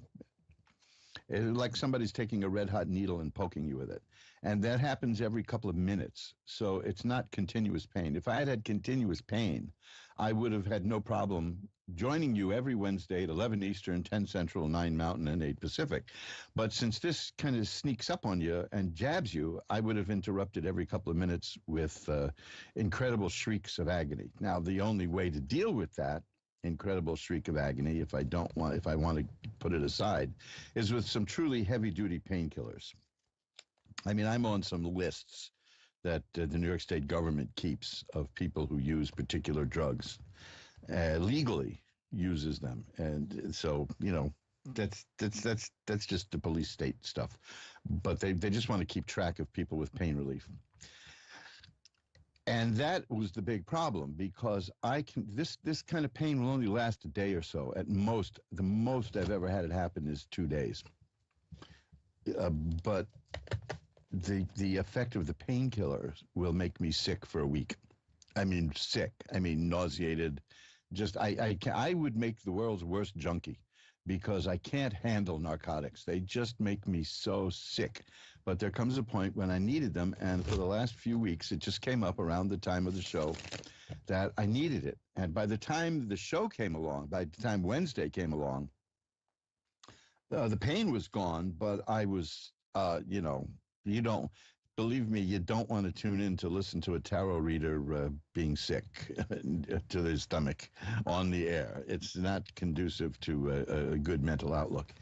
So I had to essentially sleep it off. But I'm coming out of it now. First of all, I'm really lazy.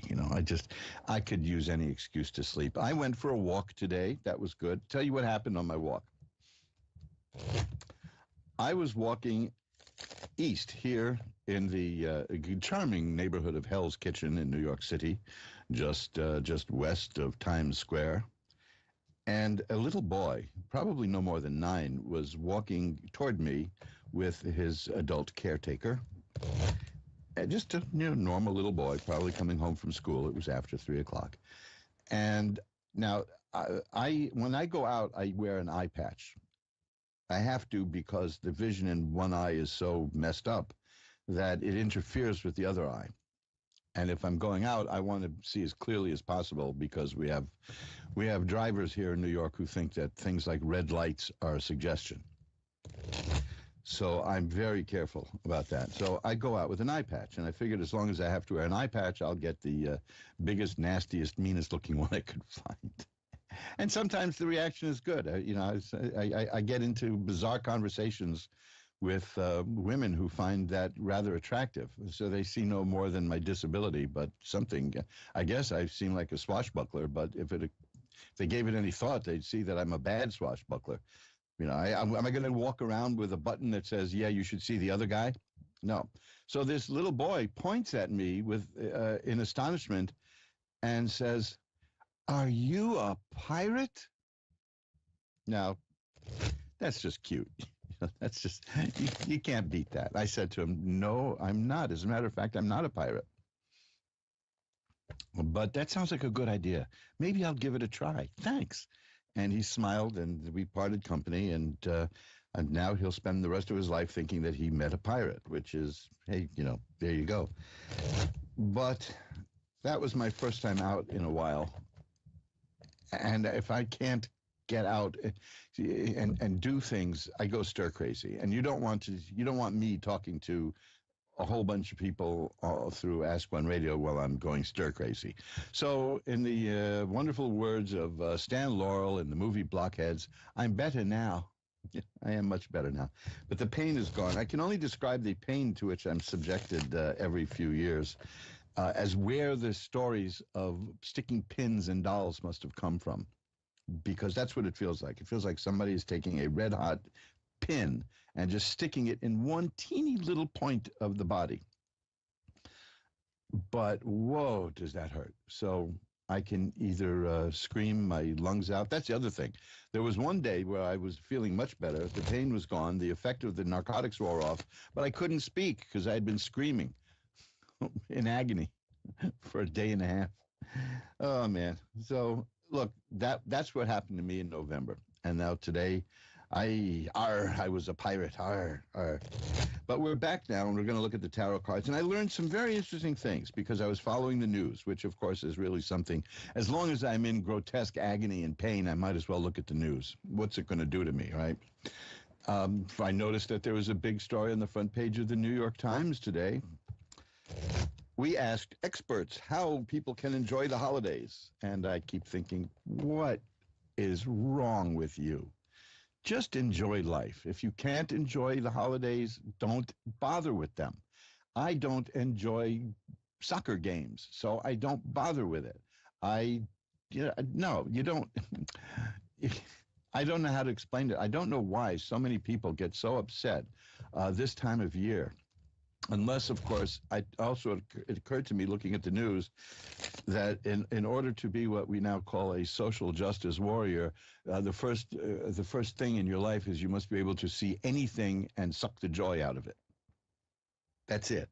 Only a social justice warrior could look at a baked potato with sour cream and chives on it and worry about the farmers using too much water to raise chives and sour cream being a stolen good because it was taken involuntarily from a cow.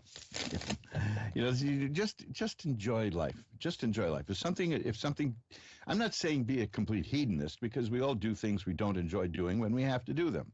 I just mailed off my electrical utility bill. I don't enjoy doing that, but I do enjoy having electricity. That's and I use as little of it as possible, not out of a sense of a bloated sense of me saving the planet, but because I don't like it. I prefer candlelight.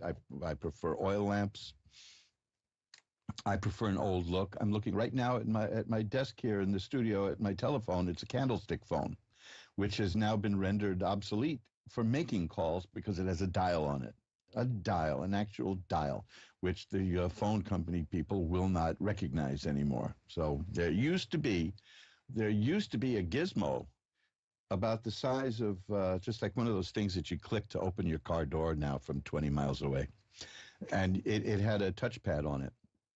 And that was for people who had rotary phones and didn't want to upgrade to touch tone. But there is, believe it or not, this is arcane stuff, but there is a difference between a push button phone and a touch tone phone, which I'm not going to go into now because I've spent way too much time alone lately. So these things occur to me, but that would allow you to dial if you were in a system that used the touch tone system, but you had a rotary phone. And now I can't find those anywhere. I can't even find them at eBay. I don't even know what the hell to call them to find one. But hey, what can you do?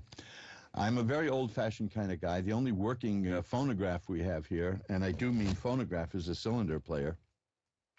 But, we have all of our things on MP3 now, which I hear MP3 is, hey, come on, Gramps, what are you doing with MP3? Stick it in the cloud or something. And I think I might give a very rude answer if somebody said to me, stick it in the cloud. I don't want to go into that now. But what I learned following the news is that the richest man in the world, at least he was before he bought Twitter, I don't know if he still is, the richest man in the world thinks that, judging by his tweets, that you make a word plural by adding apostrophe S. And that's heartbreaking. That's just heartbreaking. I know there are people who accuse him of all kinds of evil and all kinds of terrible things, but to me, that's just heartbreaking. That an adult multi-billionaire can't spell. Oh, gosh. What are you going to do? So I am ready and eager to get back to going through the magical window of the tarot with you. And I want to say a special thank you to the people who had readings scheduled with me, but were kind enough to understand and defer those readings until I stopped screaming in agony. And I did manage to get out books and soaps and the Mojo Brothers shaving soap. It's still out there. It's a good stocking stuffer, guys. You still have time. Get to mojoacademy.org. Take a look at the shaving soap. And I managed to get that stuff out. The post office has a wonderful service where when you pack something and you buy the postage online, you can schedule a pickup, and of course they never show up. So it was a bit challenging, but we did get it all mailed out. So even if there had been a slight delay or so, if you haven't gotten the stuff that you've ordered from old Uncle Elliot, it's coming soon. It's in the mail. It's on the way. So I'm shuffling up the cards. The cards. Blowing the dust off my tarot cards because it's been a while. I make it a policy not to do any occult work while I'm ill, especially out-of-body experience. While my body is in a traumatized state, I don't think it's a good idea to leave it because I may never get back in. That's the main thing. The other thing is, as I said, I'm just naturally lazy. So I took a month off to scream and yell in agony and let my voice heal. And regardless of what New York State thinks, I do not use recreational narcotics. I couldn't if I wanted to. I don't. If you can show me how to get how to stick an olive into a fentanyl patch, I'd listen to you. But no, if I want anything recreational, it'll be a martini, and I'm not stupid enough to drink liquor while I'm using painkillers. No, no, no. I've done many stupid things in my life. That ain't one of them. So let's get to the magical window. I am going to pull back the curtain on the magical window now by ringing a bell 3 times to declare that we are entering sacred space. And by sacred space, I mean that's where we're going to operate in the occult realm and look at the cards and see what they say. And there will be a minimum of sales pitches. Because I don't like to do that anyway. I don't like to hustle products, but this is the time of year that I like to make gift suggestions. And I could say, for instance, before we ring that bell, mojoacademy.org for books there. There's a book there that will change your life, and there are books there that are fun, such as the collection of risque 1960s Bev naps, cocktail napkins. That is a good one. That's a nice, fun, unoccult one. Although the effect of laughter is magical, And then there's magic-works.com, which is the main website, magic-works.com. You go there and click on occult jewelry, and you'll see some beautiful stuff there. And that gets shipped out from the manufacturer, who is running a sale now. Blast them. They're taking food off my table, but I like saving people money. So if you go to magic-works.com and look at the occult jewelry, remember that's magic with a K, C-K at the end, and you go to occult jewelry, you'll see some beautiful stuff there that can enhance your life. So here we go. We are now in sacred space, and I will pull back the magical windows curtain for Audrey in Oceanside, California. Hi, you're on with Reverend Elliot. Hello. Hi, Audrey. How are you tonight? I'm fine, thank you. Good. What can I look at for you? I'm hoping to get insight into career and relationships. Okay, I want to ask you one question first. Have you recently been in a relationship that didn't work out? Yes. Because the first card I got, and I got this just when you said relationship, is the 3 of Swords, and that is what that's about. It's about a relationship that didn't work. It shows us a heart pierced by 3 swords and crying. And so it was not a good experience, is what this is saying.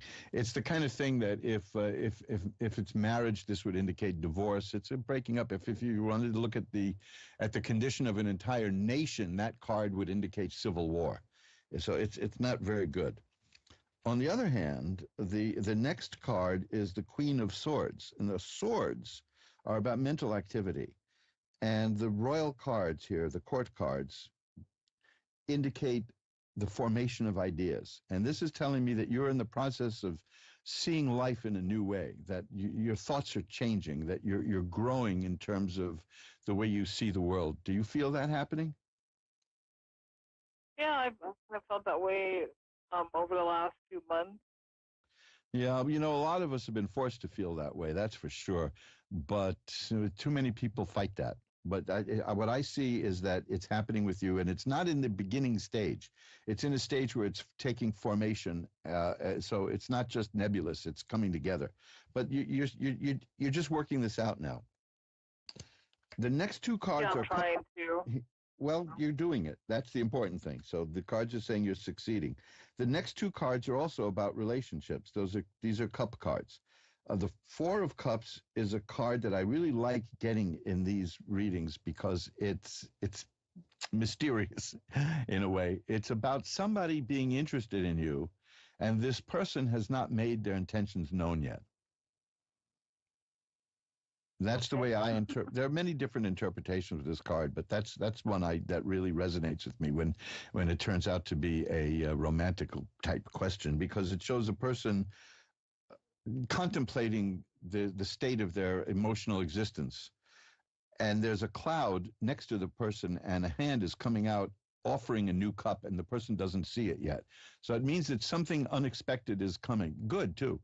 because the next card is the Page of Cups. That's a court card, and the Page of Cups, like the swords were about new ways of thinking developing, this is about emotional and relationship things developing. And the page is the appearance. It's completely developed.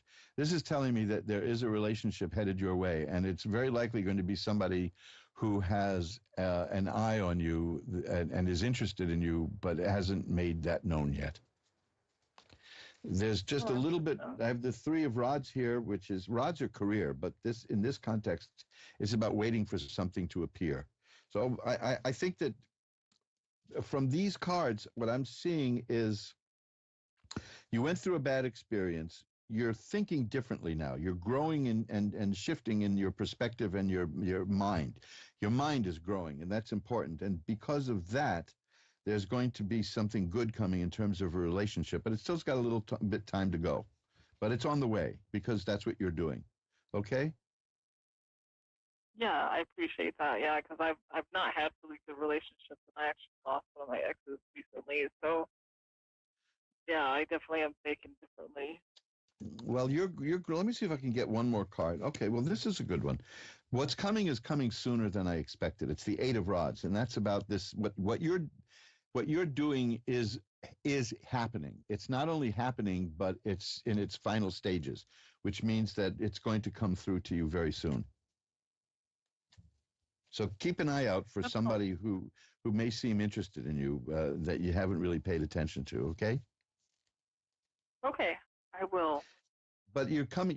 You're. The main thing here is that this whole painful stuff that happened is not only behind you, but good stuff is ahead of you.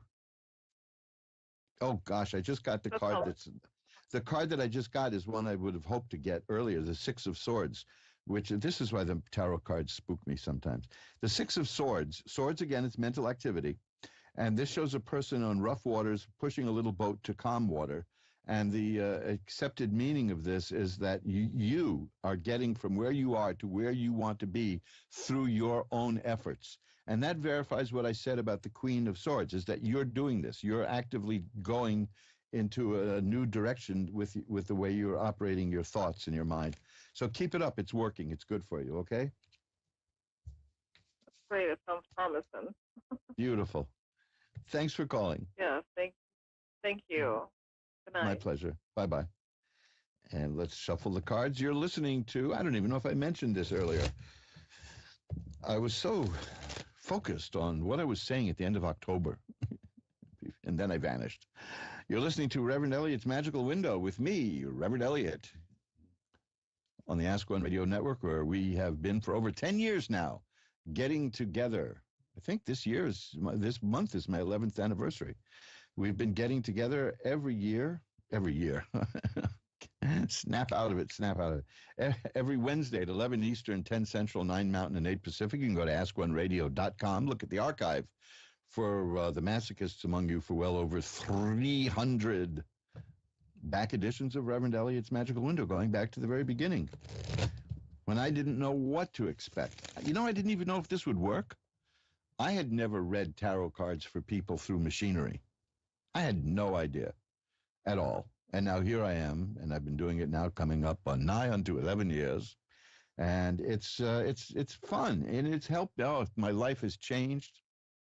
I have actually, now this is odd because I'm like the holdout here, and I know that this isn't going to last. I do a radio gig here, but I'm going to be switching over to video. I mean, there's no avoiding it, because that is now, at this point, it's the wave of the past.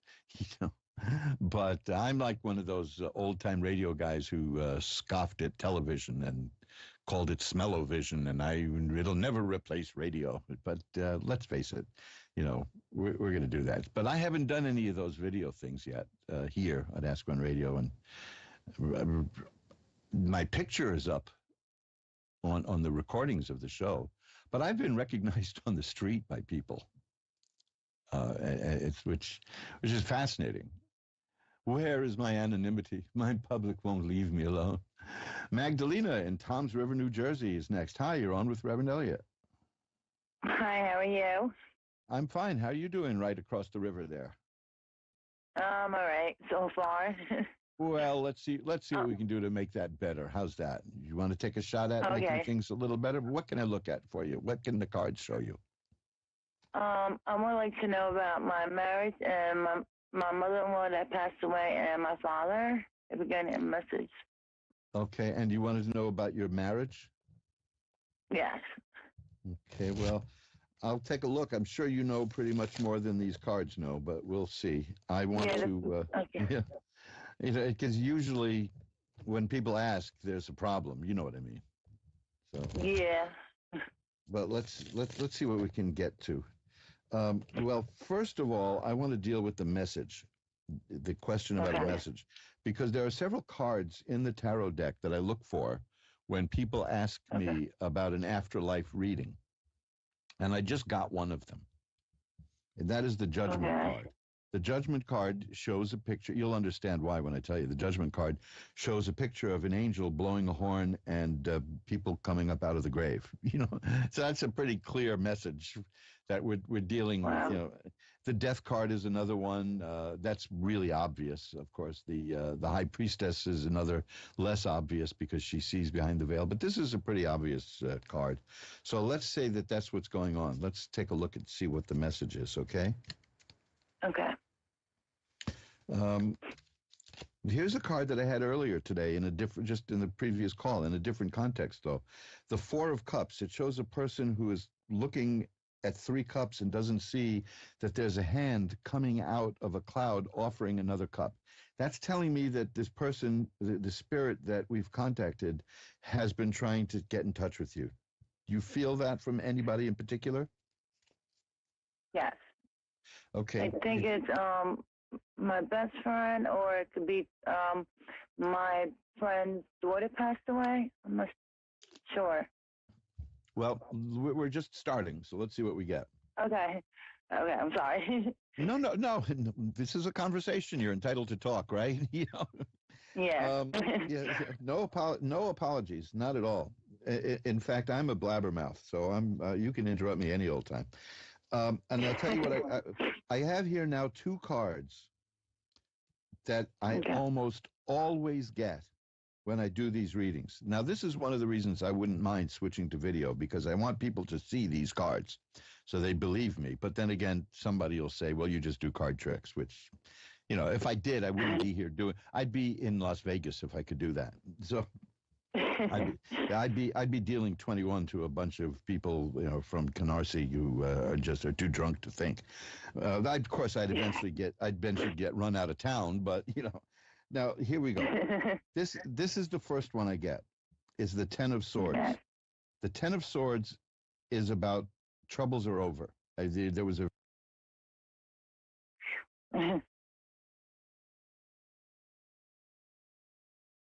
usually indicates a person who's passing was very. Hello, I'm here. Yeah, I'm sorry. I thought my phone died. I'm so sorry. No. We're dealing with afterlife, so we can probably get the phone to work a little bit longer, right? In fact, at my website, I have a story of a time my phone died and I used Reiki on it and it came back. That's honestly, anybody should look at that because it blew my mind too. The Ten of Swords is the spirit saying things were very difficult for me at the end, but the troubles are over now. And the next card is the Sun, which is health and healing and growth and happiness. And I almost always get those two cards in that order when I do one of these things. It seems to me that the primary meaning of most of the afterlife messages I get from people is a spirit trying to say, and don't be terribly sad. Okay.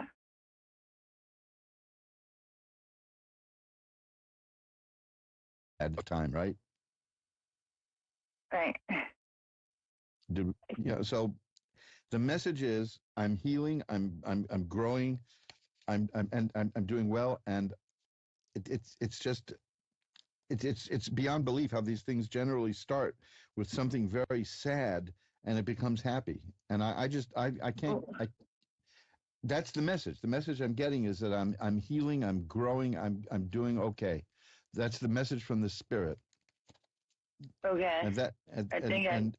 And And there's a card here of the Lovers, which to me says, I love you. Oh my God. Okay? I love him so. Yeah. So that's what I'm getting. Does that help out? Yes. Okay, I tell you what I'm going to do. Because I can see, because that card is interesting. The Four of Cups. Oh, here's the Death card. See, like I said, that's Okay. one of the cards. That's one of the cards I need to know that I'm doing a reading. We started with the Judgment card and we end here with the Death. That's also telling me that the reading, it's done. You know, the spirit is telling me that it's finished. That was the message. That I love you and I had a rough time, but I'm better now and I'm growing. I'm so glad. Okay. You now, and I am going to light a white candle after the show to send positive energy to you and to everybody who has been trying to reach you. How's that? Yeah, thank you so much on that. Okay. Now, if you need, this show will be, and by tomorrow, at least, maybe earlier, but definitely by tomorrow, will be at the Ask One Radio archives at askoneradio.com. You can listen to it again and listen to that reading because it's a classic reading from an afterlife question, which is, things were very bad for me, but I'm doing much better now, and I miss you and I love you. So I know who that is. Oh, good. So listen anytime you want to, because that message, download it and you'll feel better. Okay. Yeah. Thank you so much. My pleasure. Bye now. And we've hit the halfway mark. It's 11:30 Eastern time. Daylight standard. I don't even remember what any of that stuff is. That they used to judge the time one way, that where noon would have been when the sun was up straight above us, which of course really only happens at the equator, but it does happen elsewhere. I can still tell the time by the sun. Even here in New York City, I learned that as a Boy Scout, which was to it's a simple thing to do. You look south. And here on Manhattan Island, I know where north-south, the north-south axis is. You look south, or you pull out your little handy compass. We all carry one, right? Look south, and then look at the sun, and the position of the sun will be the hour hand on a watch. That's it. That's all you need. Now, it runs fast or slow, depending upon the rotation of the Earth. It's called Sunfast. You can find the chart for Sunfast every year in the Farmer's Almanac.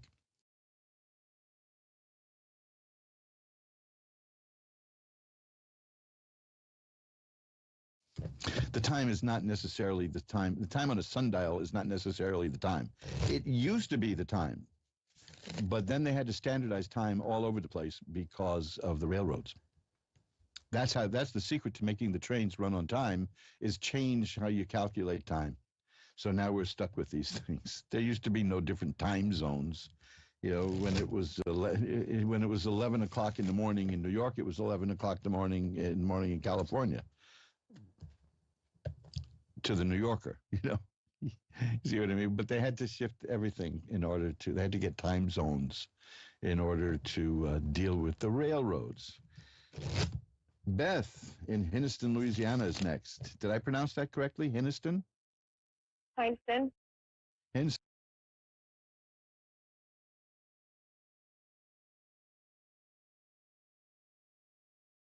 I'm sorry. When I think of Louisiana, I just think about Tabasco sauce. That's my main thing. So what can I look at for you, Beth? I'm just wondering about my relationship. Where's it going?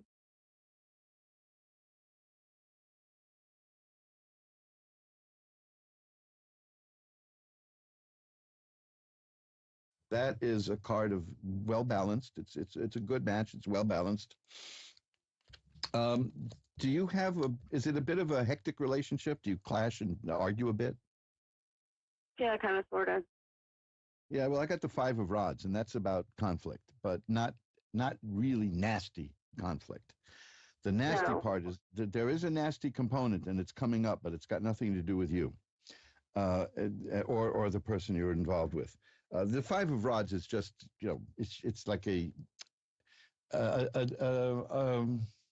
a dynamic relationship, shall we say that? You have very dynamic discussions, shall we say? But maybe somebody would think that you're fighting, but you're not necessarily fighting. Okay. I'm seeing that there's somebody outside of the relationship who is maybe spreading gossip or stuff about you. Do you know about? You feel this? Have you heard about this? No, not yet, but it wouldn't surprise me. Okay, well, because that's when I'm seeing that there's somebody's doing that. It could be my ex. Oh yeah, well, exes, yeesh, right? You know, they Yeah. some of them don't know how to let go. Let me tell you though. Well, the next- I have an aunt, and one of my aunt and my mother that have recently, yes, started some rumors about myself. Yes. Well, that's the Five of Swords. Fives are not that good in tarot cards, and this is about a person who's sneaking around and is trying to destroy and not help you. The next card is the Ten of Cups. The Ten of Cups is a very happy home, and it shows happy people. That's telling me that this person isn't going to succeed. So if you have felt that there's some people working against you, they are. Now, there are things you can do about that. Right. There are, I mean, if you think you know who's doing this, there are things that you can do that are time-honored magical things that I can tell you about if you want. And this is not like, I'm not going to say, now you've got to buy this oil from me for $700, you know, and no. Right. Here's what you do. Did you ever, you know, you go to a dollar store, if there's still dollars, okay, $1.50 store now, right? Right. Get a compact, you know, like a cosmetic thing, right? Get one of the compacts, get one of the compacts that has 2 mirrors in it. Okay. You've seen them. We all have seen them. Yes. Now, here's what you do. You take a picture of the person who's causing you problems, or in the absence of that, just write their name on a piece of paper. Put that in there, in the compact, and close it between the 2 mirrors and stick it in your freezer. And that'll take care of the energy that person's trying to send out to you. Okay. That does wonders doing that. When people are trying to spread negativity. Now you see, this is one of the bones of contention I have with a lot of people. Magical work does not. If somebody's going to charge you $5,000 to do something magically, don't even think about it. You know, because these are traditional things that are simple, and this is not something that.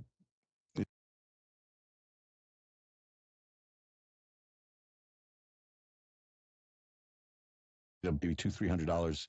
That was putting together an entire kit for somebody with incense that I made and oils that I blended. You know, the whole night.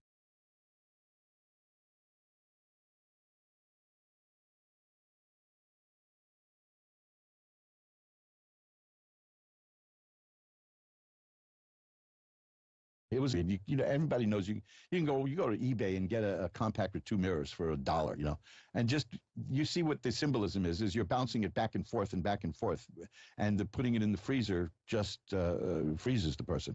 So if you think you know and don't do this unless you really think you have a clear idea that this is the person doing it. That can tie them up and just get them off your back. And people like this have a habit of giving up, because you are going to come out of this okay. I see the 10 of Cups here. But that's just the main thing here, is that the Temperance card shows it's a well-balanced relationship. It's a very dynamic relationship, so people might think that it's a little rocky, but it's not.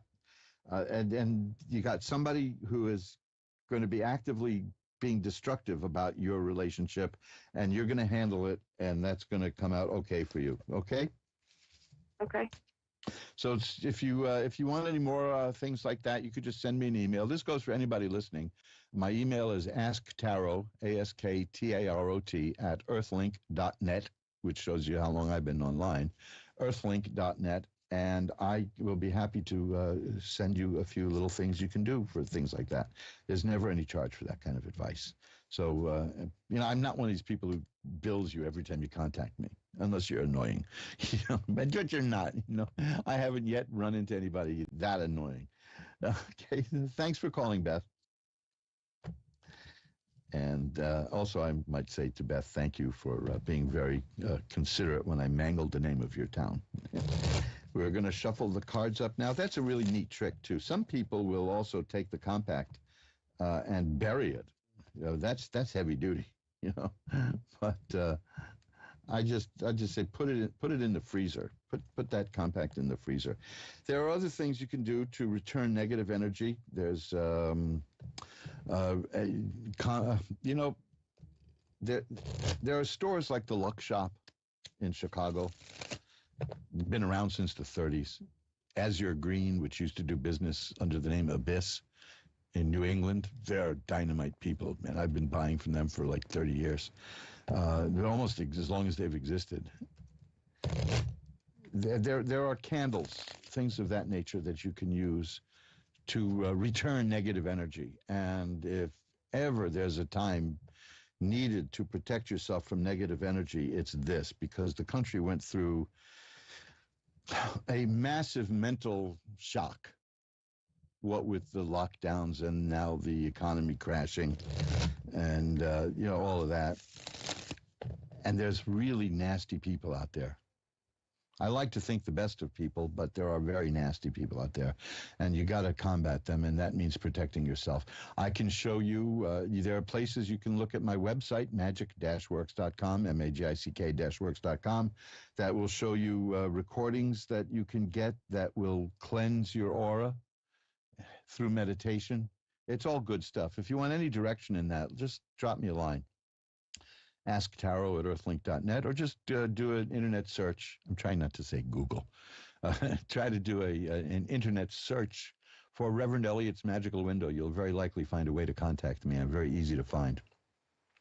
I said at the top of the show that I'd make a terrible junkie, but I would make an even worse fugitive because I'm so easy to find. Rosemary in Largo, Florida is next. Hi, Rosemary. You're on with Reverend Elliott. Yeah. Hi, thank you for taking my call. That's what I'm here for. I would like to, I would like to know if there's any chance that I would get any money from the sale of... from the sale of what? This fuel system. It's breaking up. You want to know if you get any money from the sale of something? To the sale of my mother's house, because the government has stolen pretty much everything. So not just me, 400,000 people in England have been, that has happened to them. So. Yikes. Okay, this is very good. The first card I got is the Justice card. That speaks for itself, right? You're going to get justice. The Knight of Coins. The Knight of Coins means that's the beginning of the process of money coming in. Well, that's very good. So, but it's going to be a long haul, according to what I'm seeing here. The Chariot is here. You're going to need to be really strong about guiding this effort. Okay. The Chariot is about a person. The symbolism of the Chariot is this. Once you see the symbolism, you'll get why it's here. There's a small chariot, and the person who's in charge of the chariot, riding the chariot, is holding the reins on two horses. One is white and one is black. One wants to go this way, one wants to go that way. It's up to you to make sure that it goes the way you want. Now, as somebody who just spent like 2 years involved in a lawsuit, I can attest to that. It takes willpower and strength to do it. And by the way, it turned out okay.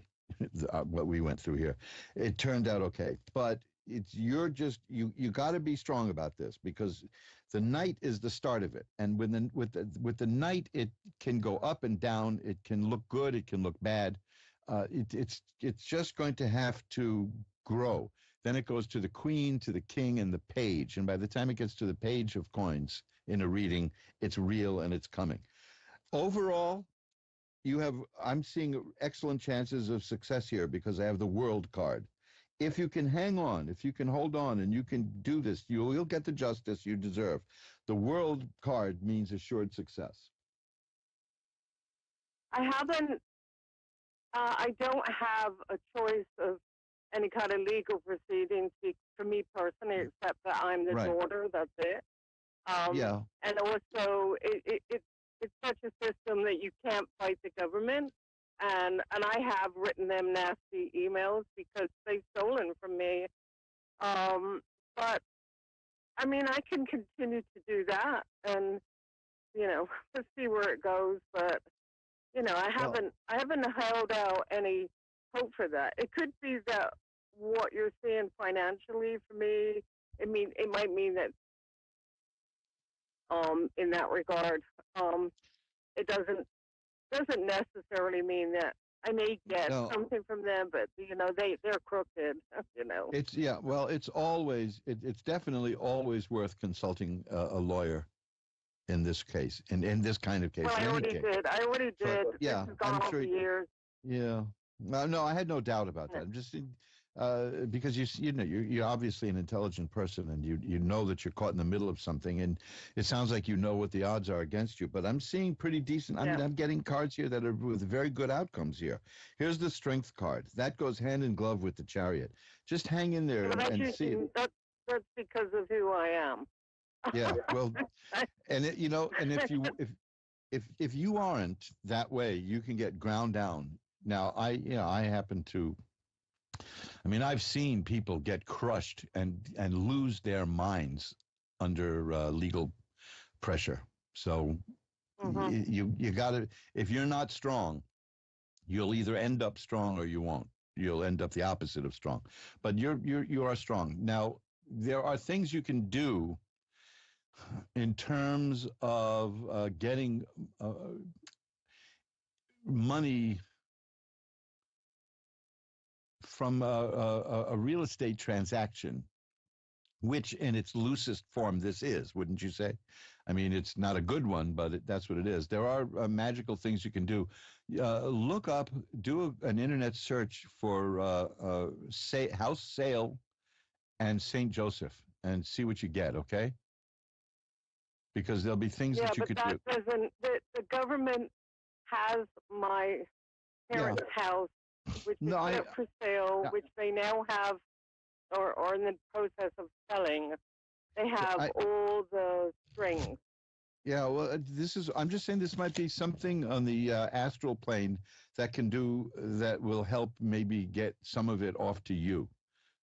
Try to do it that way in a sense and see, and keep thinking about that. I will. I mean, there are things that on a spiritual level that I can, because I don't know if you read my question, but I'm a reader. Okay, I've been a reader for many years.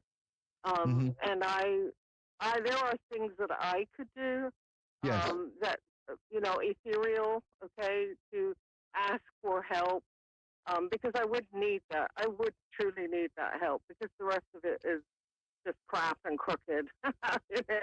Well, I know it's clear talking to you that you know the difference, because you've run into the same kind of situations I have where people don't want to do something legal and they'll say, oh, I'll just handle it through meditation and prayer. And I keep saying to people like that, get a lawyer, but there's a time and a place for both.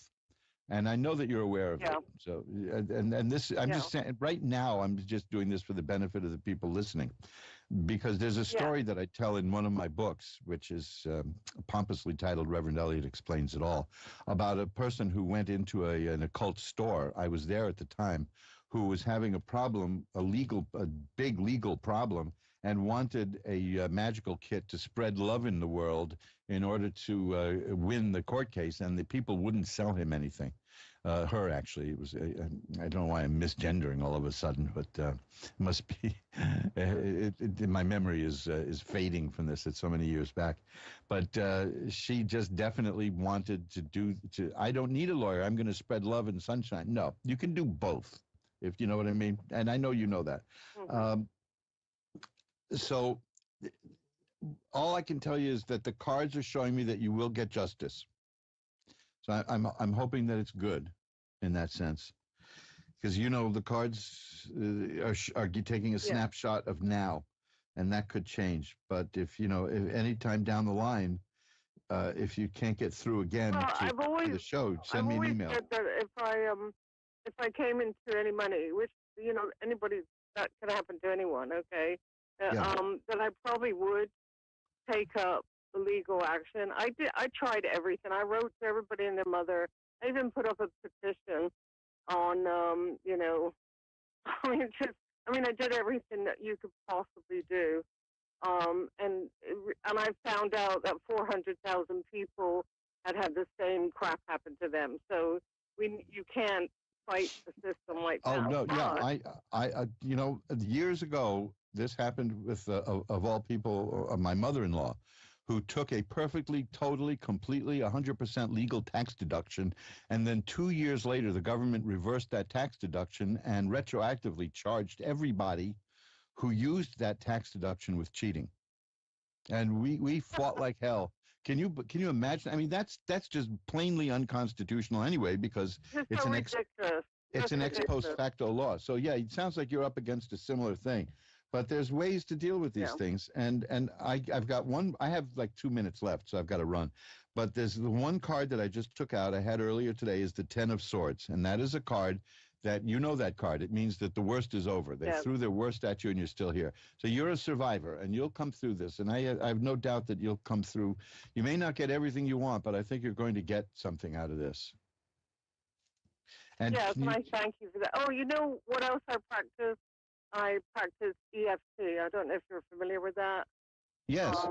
Are you talking about tapping? So I practice EFT as well. So I'm tapping on that because I've been practicing for 20-something years, and it actually works. Yes, so it does. I mean, I don't talk about that much. Because I don't want to spread myself too thin with the audience, but yeah, people should look into EFT, and it looks ridiculous, but it works. And I'll tell you something else, folks. It can knock out a migraine headache. So I've got to run, but so everybody, just take a look at EFT. But thank you so much. Thank you for taking the time to talk to me. Oh, my pleasure. And contact me anytime at asktarot@earthlink.net, and I can pull a few more cards for you if you'd like. Okay, thank you so much. I appreciate it. You have a good night. Bye-bye now. Thank you. Bye-bye. Hey, and that's it. We've hit the end of the road, and if history is any judge, I'll be back in March of next year. No, I'll be back next week. I so did miss you. It was difficult, especially Wednesdays when I couldn't, listen to me, I chatter a lot. Now picture me with laryngitis. Not good. It's contrary to my nature. I don't like language, by the way, although everything I've ever done professionally in life has been about writing and language. And I've come to the conclusion, aside from the fact that the world's richest person doesn't know how to make a noun plural, I've come to the conclusion that language, for the most part, is used to hide thoughts and not to share them. Just, everybody's watching politics these days. Politics has replaced stand-up comedy and fashion models as the entertainment source of the year. So you'll see, you know what I mean. They can use language in a way to hide what they're saying. And I don't like that. I believe in plain speaking and saying what you mean and meaning what you say. There you go. If you want to know more about what I say, check out that book I mentioned, Reverend Elliot Explains It All, which is an expanded version of the first book I did, which is the collected essays of Reverend Elliot. All of those are in that book, but the book goes a lot longer, and it's got 300 pages or so in there, and it's got my pumpkin pie recipe, which is even better with sweet potatoes than it is with pumpkin. But that's all a different story.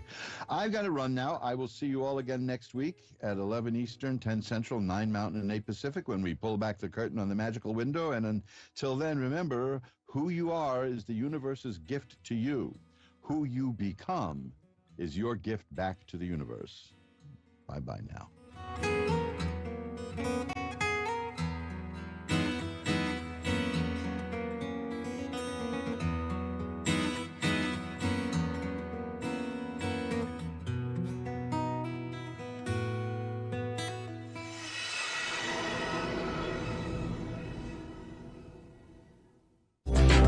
Greetings, fellow seekers of truth, wisdom, and light. This is your friendly neighborhood esoteric practitioner, Reverend Elliot, coming to you live tonight from the rather frigid city of New York. Now, there are no frigid cities. There are just clumsy men, right? That's the old saying. Now, it's cold here again. I don't know why. It was like 70 degrees a few days ago. So now it's cold again. But hey, we're coming into March. We're getting into